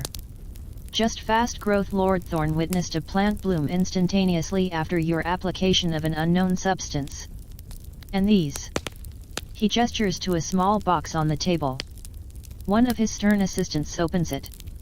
Inside, glowing faintly in the dim chamber light, are two of the stones of light seedlings, carefully uprooted. A gasp goes up from some of the men at the table. These glowing stones you cultivate natural, explain that. You stare at the seedlings. They defound the original garden. They uprooted them. The hidden plot near the tannery, was it still safe? Panic claws at your throat. I don't know how they glow, sir. They just do. I found the seeds at the docks. Like the others. It sounds utterly feeble. Finch leans forward. Recant, gardener. Now. Denounce these doctrines. Renounce the titles bestowed upon you by the deluded. Expose the tricks behind the growth, the blooming, the glowing. Guide your followers back to the true church. Do this, demonstrate true contrition, and the court may yet show mercy. The trap is sprung. Recant, betray the faith of Maud, Bess, Ilera, the hundreds who see hope in the verdant earth, and maybe avoid the worst, or cling to the truth as you know it that you're just a gardener caught in a storm of accident and belief and face the full, crushing weight of the church's wrath. The cold eyes of the tribunal watch you, waiting. The fate of the green hand, the prophet, the bewildered gardener, hangs in the balance of your next words. The sacred garden's fate, and perhaps your own, rests on a confession you cannot truthfully make. The final harvest of your unintended sowing is judgment, and the crop looks bitterly bleak. The faint, ethereal glow of the uprooted stones of light seedlings in the cold church box casts long, dancing shadows on the dark wood paneling of the chapter house. It feels obscene, this unnatural light in a place dedicated to stern orthodoxy. The gasp from the tribunal members echoes in your ears, a sound of horrified fascination. Archdeacon Finch leans back slightly, a grim satisfaction tightening his lips. Explain that. The unspoken challenge hangs heavier than any spoken word. The weight of the tribunal's collective gaze presses down on you, colder and more impersonal than Finch's individual scrutiny. The smell of old parchment, sealing wax, and faint incense is suddenly cloying, suffocating. Your mouth is Sahara dry. Explain the glowing seedlings how with botany with the desperate truth that you just planted some weird seeds and they did that. It sounds like the ramblings of a madman, or worse, a confirmation of Finch's accusations of infernal manipulation. I cannot explain the light, sirs, you stammer, your voice rasping, small against the vaulted ceiling. Your eyes flick from the glowing roots to Finch's flinty gaze. As I said, I found the seeds. At the docks. Mixed with other salvage. I planted them. They grew, like that. I tend them. Water them. That's all I know. You grasp at the only solid ground you have left, your trade. I am a gardener. I understand soil, light, water, pests. I know about night soil for fertility, wood ash for potash. The sacred mix. It was just that. A mix of dung, ash, and rainwater. Amended soil. Nothing holy. Your voice gains a sliver of strength born of frustrated truth. The verdant codex is my garden notebook. Scribbles. When to plant turnips. How deep for beans. Notes on cabbage blight. It's not scripture. It's horticulture. Here's your mainstream history anchor. The 18th century saw the slow emergence of botany as a distinct science, separating from herbalism and folk medicine. Figures like Linnaeus were classifying plants, but practical gardening knowledge was still largely empirical, passed down through generations or learned by trial and error. Your defense, grounded in practical experience, clashed fundamentally with the theological and superstitious framework of the court. Finch doesn't blink. He taps a long, pale finger on the table. Horticulture, gardener, is it horticulture that makes plants bloom at a touch? Is it horticulture that makes roots glow like captured moonlight? Is it horticulture that leads crowds to chant over buckets of excrement and worship the scribbles in your notebook? His voice drips with scorn. You cloak your heresy and deception in the guise of a humble trade. It is transparent and pathetic. He gestures to one of the stern men beside him. Bring in the witnesses. The door opens. Jem Carter enters, looking uncomfortable in his Sunday best, shifting his weight from foot to foot. He avoids your eyes, under Finch's prompting, he recounts the attack on his plot by Bess and her followers, driven by mad talk of sacred cycles and blights. He describes the chants, the salt, the crushed shells, the destruction of his turnip rows. He paints a picture of irrational fervor, of good land rendered useless by superstition enforced by your disciples. Next comes a pinch-faced woman, the washerwoman who used soap root. She testifies about being accosted for poisoning the verdant breath, accused of bringing blight because she didn't use the pure ash or salt dictated by the codex.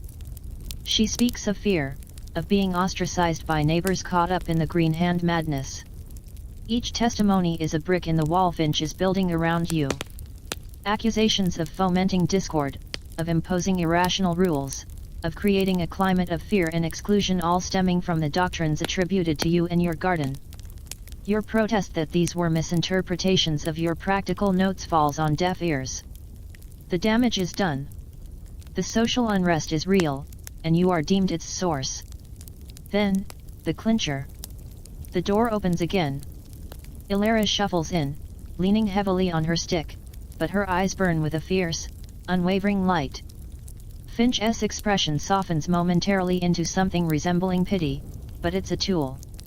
Tell the court, good woman, he says, his voice gentler now, of your affliction. And of your experience with the Green Hand's ministrations. Illyra draws herself up. Her voice, though thin, rings with conviction. The wasting, your honors. It ate at me bones. The cough, the weakness, the pain, like ice in the marrow. She shudders, the memory vivid. Then, the prophet. She points a trembling finger at you. The green hand. In the sacred garden. I begged, for the great leaf. Just a piece. For the pain. She closes her eyes, savoring the memory. He gave it. A tiny piece. Blessed by his touch. I made a poultice. Applied it, here. She touches her chest. The warmth, it spread. Like liquid sunshine in my veins. The ice, melted. The pain, eased. Not gone, but bearable. Hope returned. She opens her eyes, tears glistening. The prophet's touch, the verdant heart's mercy, it gave me strength. It healed me. Here's the academic debate fodder: placebo effect, psychosomatic relief fueled by intense belief, or did the great leaf contain compounds with genuine analgesic or anti-inflammatory properties? Historians and medical anthropologists fiercely debate the line between faith healing and pharmacology in pre-modern contexts. In this courtroom, the distinction is irrelevant. Illyra's fervent testimony is pure gold for Finch. It transforms you from a nuisance into a dangerous charlatan peddling false hope and claiming powers reserved for God and his ordained physicians. Healing, Gardner Finch turns back to you, his voice dangerously soft. You claim knowledge of cabbages and turnips, yet you dispense healing with leaves. You cultivate glowing roots, you perform miracles in the glass houses of peers. This is far beyond horticulture. This is the very definition of deceptive arts. Of profane dabbling in forces you cannot comprehend and have no right to wield. He slams his hand on the table, making the glowing seedlings tremble in their box. You prey upon the suffering. You exploit their desperation. You cloak your sorcery in dirt and leaves. Your botanical defense is obliterated. Swept away by Jem's anger, the washerwoman's fear, and Illyra's tearful, utterly sincere testimony of miraculous relief.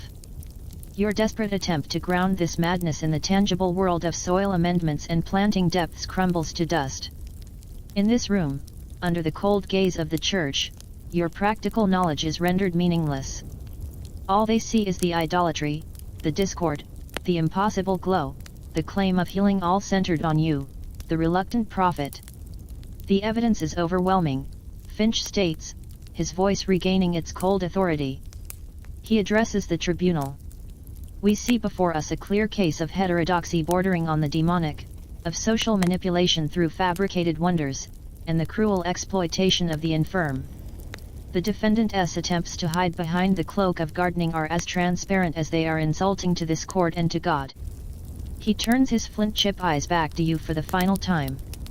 John Joan Gardner, so-called Green Hand, self-styled prophet of the verdant truth. You stand condemned by your own actions, by the testimony of the disturbed and the deluded you have led astray, and by the unnatural fruits of your deception. He gestures towards the glowing box. The court finds the charges of disseminating heretical doctrine, fomenting discord, and practicing deceptive arts upon the credulous, proven. The word lands like a tombstone. Proven. Guilty. The air rushes from your lungs. The cold stone floor seems to tilt beneath your feet.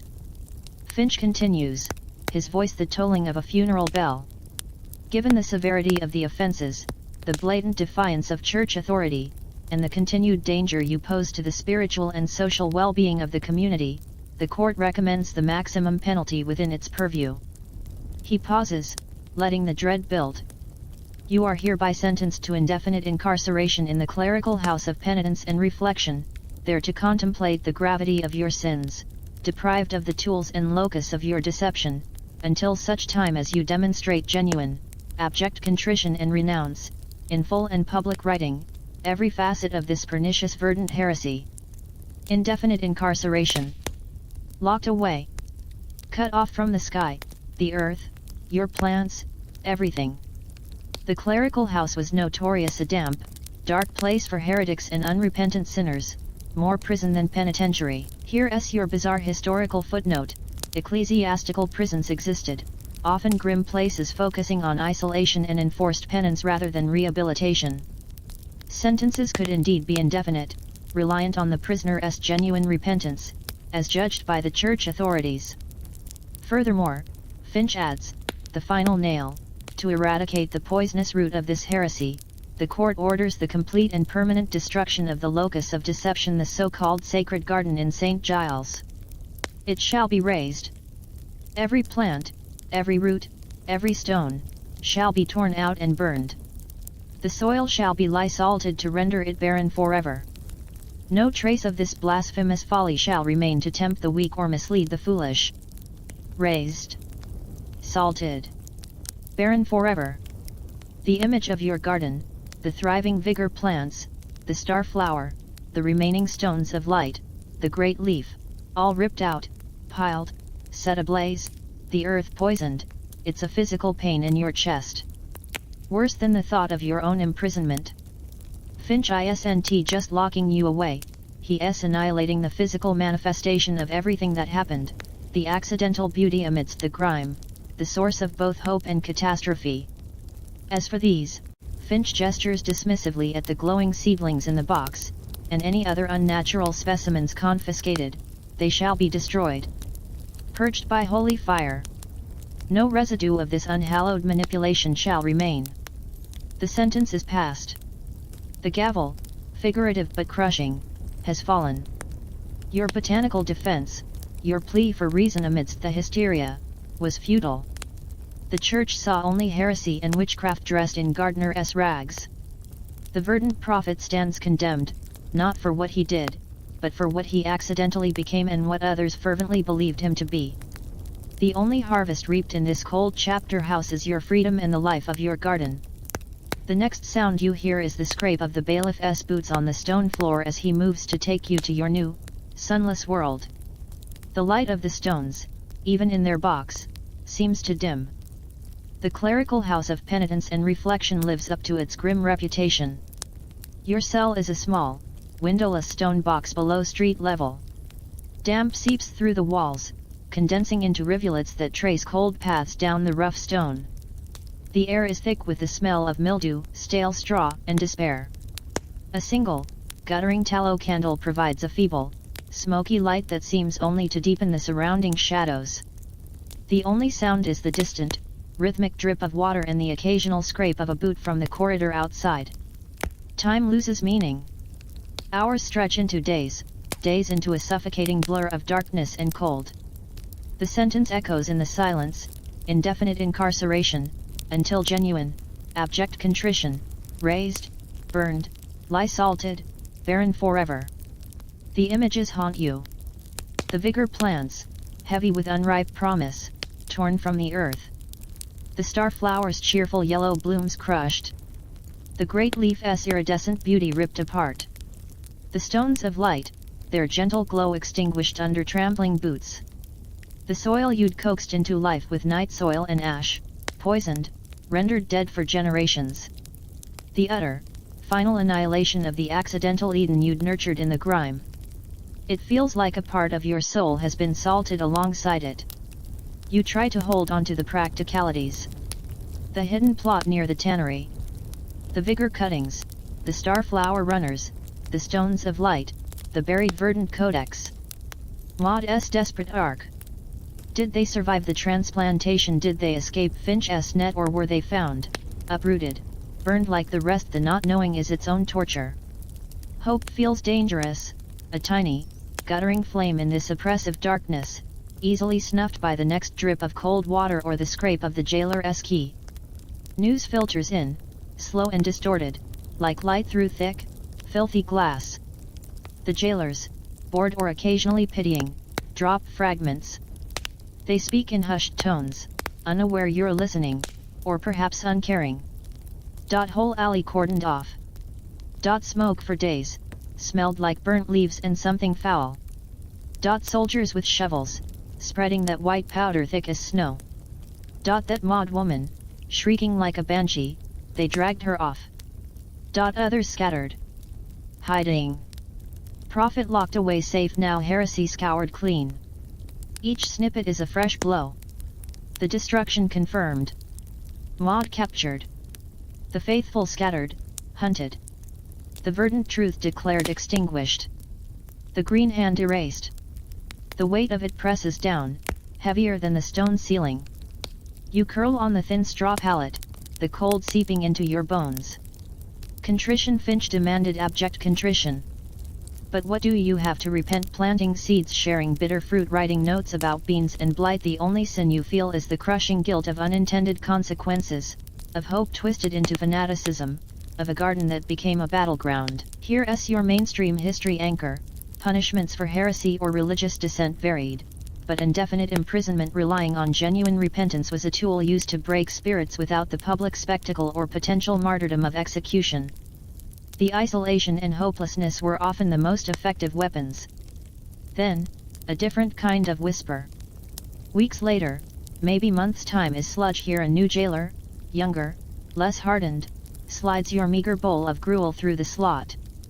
As he does, something small and hard clatters onto the stone floor beside it. He meets your eyes for a fraction of a second, his own wide with a mixture of fear and something else. Then he's gone, his boots echoing quickly down the corridor. You fumble in the dim light. It's a smooth river stone. Cool to the touch. You turn it over. Edged crudely into its surface is a symbol, a simple sprout, pushing upwards from a wavy line earth, crowned by a tiny, radiating circle sun. Beneath it, scratched with painstaking care, the seed endures. Your breath catches. The stone trembles in your hand. The seed endures. Maud's hidden arc. Best someone survived. Someone remembered. The symbol, not the complex icons from the codex, but something simpler, purer, life pushing through. The tiny flame of hope, guttering dangerously low, flares. They preserved something. Not the rituals, not the dogma, not the title of prophet, but the essence. The seed. The potential for life. The knowledge that things can grow, even in the darkest places. More time passes.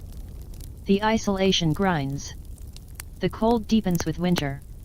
You cough constantly, the damp settling in your lungs. One day, the heavy cell door groans open. Not the jailer with gruel. Archdeacon Finch stands silhouetted in the corridor's slightly brighter gloom, flanked by two stern figures. He holds a rolled parchment. Gardener, he states, his voice devoid of its earlier fiery condemnation, replaced by a cold, bureaucratic finality. Your period of reflection appears to have yielded no fruit of genuine repentance. Your obstinacy is noted. However, the church, in its enduring mercy, seeks not merely punishment, but the removal of a festering influence. He unrolls the parchment. Your sentence of incarceration is commuted. Instead, you are to be transported to the colony of Virginia. Indentured service for a term of 14 years. There, removed from the scene of your deceits and the susceptible souls you poisoned, you may yet find productive labor and, God willing, true redemption through honest toil. He gestures dismissively. You depart with the next tide. Prepare yourself. Transportation. Indentured servitude. 14 years of bound labor across the ocean. It's not freedom. It's a different kind of sentence, arguably harsher. But it's out. Out of this stone tomb. Into the air. Away from Finch's flinty gaze and the salted ruins of your past. Here's your bizarre historical footnote. Transportation to the American colonies and later Australia was a common alternative to execution or incarceration for various crimes, including religious nonconformity. Indentured servants were essentially temporary slaves, bound to work for a master for a set term to pay off their passage. Survival rates were often poor. As Finch turns to leave, he pauses. He glances back, his expression unreadable. They, phenomena associated with your activities, have ceased. The garden is ash. The delusions fade. The verdant truth is extinguished. A lesson, gardener. God's order prevails. Nature, untampered with by heretical hands, returns to its proper, humble state. He delivers the words like a final verdict, a pronouncement on the futility of your entire unintended journey. Then he's gone. You're left clutching the smooth river stone. The seed endures. Finch believes it's extinguished. But you hold the proof, cool and hard in your palm. The garden is gone. The prophet is dead. The fervor is scattered. But the seed, the simple, stubborn potential for life, that endures. Not as a grand truth, but as a quiet, persistent fact. Like a dandelion pushing through a crack in the cobblestones. Like the memory of green amidst grey. The voyage to Virginia is a hell of its own, cramped, stinking, disease-ridden holds, the lash, the brutal labor promised as your future. But you survive. You clutch the edged stone, your secret talisman. You plant nothing in that new, vast land. You tend no gardens. You keep your head down, your hands calloused from the master's fields, your mouth shut.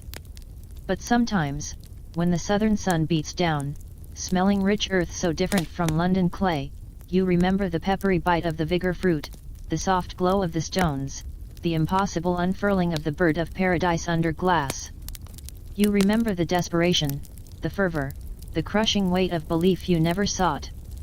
And here, as the bit historians still argue about, what was the legacy of the Green Hand? Was it merely a brief, bizarre footnote, a flare of delusion extinguished by church and state, or did whispers of the sacred mix recipes, the vigor fruit's properties, the symbol of the sprouting seed, survive in hidden corners? Did fragments of the verdant codex surface generations later, misinterpreted again? Did the stubborn belief that life could flourish against impossible odds, born in this St. Giles mud, take root elsewhere? In other forms the records are silent, obscured by time and the church's efficient erasure.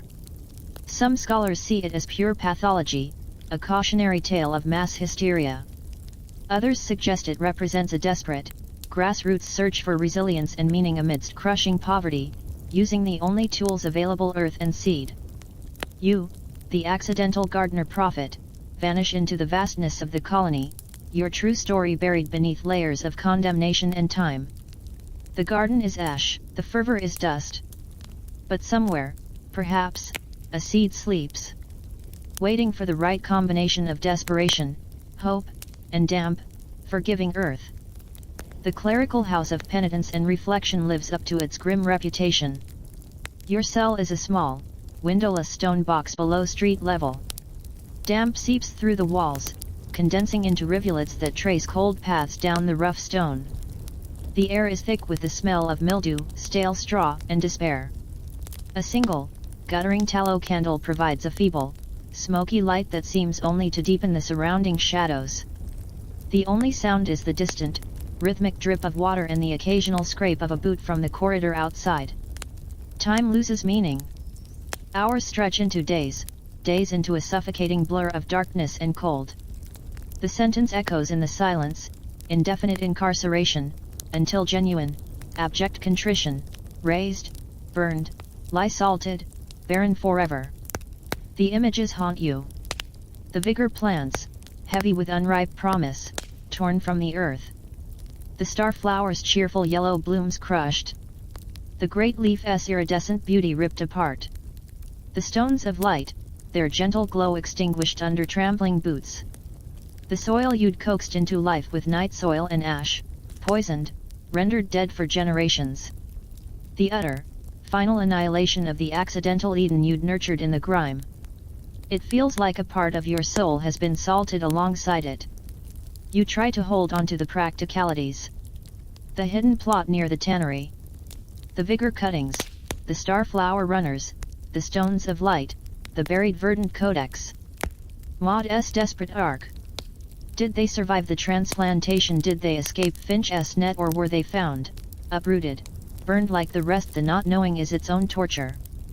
Hope feels dangerous, a tiny, guttering flame in this oppressive darkness, easily snuffed by the next drip of cold water or the scrape of the jailer's key. News filters in, slow and distorted, like light through thick, filthy glass. The jailers, bored or occasionally pitying, drop fragments. They speak in hushed tones, unaware you're listening, or perhaps uncaring. Whole alley cordoned off.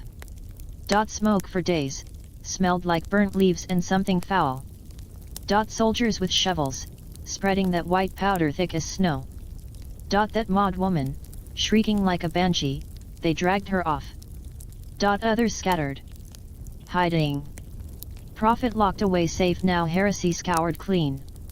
Each snippet is a fresh blow. The destruction confirmed. Maud captured. The faithful scattered, hunted. The verdant truth declared extinguished. The green hand erased. The weight of it presses down, heavier than the stone ceiling. You curl on the thin straw pallet, the cold seeping into your bones. Contrition. Finch demanded abject contrition. But what do you have to repent? Planting seeds, sharing bitter fruit, writing notes about beans and blight. The only sin you feel is the crushing guilt of unintended consequences, of hope twisted into fanaticism, of a garden that became a battleground. Here's your mainstream history anchor. Punishments for heresy or religious dissent varied, but indefinite imprisonment relying on genuine repentance was a tool used to break spirits without the public spectacle or potential martyrdom of execution. The isolation and hopelessness were often the most effective weapons. Then, a different kind of whisper. Weeks later, maybe months' time, is sludge here. A new jailer, younger, less hardened, slides your meager bowl of gruel through the slot. As he does, something small and hard clatters onto the stone floor beside it. He meets your eyes for a fraction of a second, his own wide with a mixture of fear and something else. Then he's gone, his boots echoing quickly down the corridor. You fumble in the dim light. It's a smooth river stone. Cool to the touch. You turn it over. Edged crudely into its surface is a symbol, a simple sprout, pushing upwards from a wavy line earth, crowned by a tiny, radiating circle sun. Beneath it, scratched with painstaking care, the seed endures. Your breath catches. The stone trembles in your hand. The seed endures. Maud's hidden arc. Best someone survived. Someone remembered. The symbol, not the complex icons from the codex, but something simpler, purer, life pushing through. The tiny flame of hope, guttering dangerously low, flares. They preserved something. Not the rituals, not the dogma, not the title of prophet, but the essence. The seed. The potential for life. The knowledge that things can grow, even in the darkest places. More time passes. The isolation grinds. The cold deepens with winter. You cough constantly, the damp settling in your lungs. One day, The heavy cell door groans open. Not the jailer with gruel. Archdeacon Finch stands silhouetted in the corridor's slightly brighter gloom, flanked by two stern figures. He holds a rolled parchment. "Gardner," he states, his voice devoid of its earlier fiery condemnation, replaced by a cold, bureaucratic finality. "Your period of reflection appears to have yielded no fruit of genuine repentance. Your obstinacy is noted. However, the Church, in its enduring mercy, seeks not merely punishment, but the removal of a festering influence." He unrolls the parchment. "Your sentence of incarceration is commuted. Instead, you are to be transported to the colony of Virginia. Indentured service for a term of 14 years. There, removed from the scene of your deceits and the susceptible souls you poisoned, you may yet find productive labor and, God willing, true redemption through honest toil."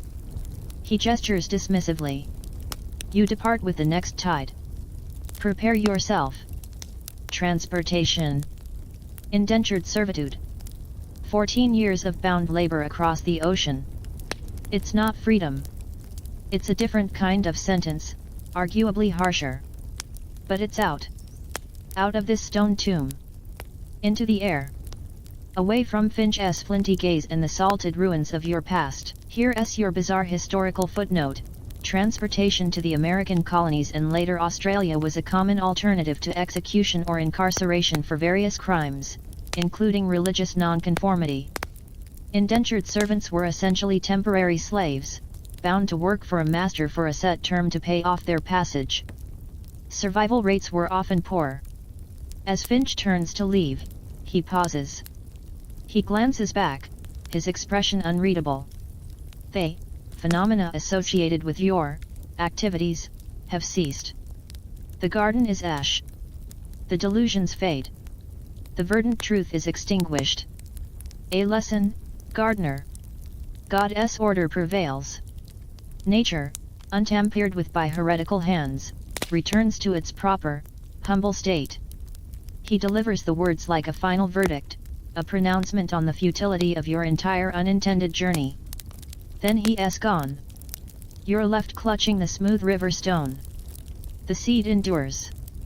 Finch believes it's extinguished. But you hold the proof, cool and hard in your palm. The garden is gone. The prophet is dead. The fervor is scattered. But the seed, the simple, stubborn potential for life, that endures. Not as a grand truth, but as a quiet, persistent fact. Like a dandelion pushing through a crack in the cobblestones. Like the memory of green amidst grey. The voyage to Virginia is a hell of its own, cramped, stinking, disease-ridden holds, the lash, the brutal labor promised as your future. But you survive. You clutch the edged stone, your secret talisman. You plant nothing in that new, vast land. You tend no gardens. You keep your head down, your hands calloused from the master's fields, your mouth shut. But sometimes, when the southern sun beats down, smelling rich earth so different from London clay, you remember the peppery bite of the vigor fruit, the soft glow of the stones, the impossible unfurling of the bird of paradise under glass. You remember the desperation, the fervor, the crushing weight of belief you never sought. And here's the bit historians still argue about. What was the legacy of the Green Hand? Was it merely a brief, bizarre footnote, a flare of delusion extinguished by church and state, or did whispers of the sacred mix recipes, the vigor fruit's properties, the symbol of the sprouting seed, survive in hidden corners? Did fragments of the verdant codex surface generations later, misinterpreted again? Did the stubborn belief that life could flourish against impossible odds, born in the St. Giles mud, take root elsewhere? In other forms the records are silent, obscured by time and the church's efficient erasure. Some scholars see it as pure pathology, a cautionary tale of mass hysteria. Others suggest it represents a desperate, grassroots search for resilience and meaning amidst crushing poverty, using the only tools available, earth and seed. You, the accidental gardener prophet, vanish into the vastness of the colony, your true story buried beneath layers of condemnation and time. The garden is ash, the fervor is dust. But somewhere, perhaps, a seed sleeps, waiting for the right combination of desperation, hope, and damp, forgiving earth.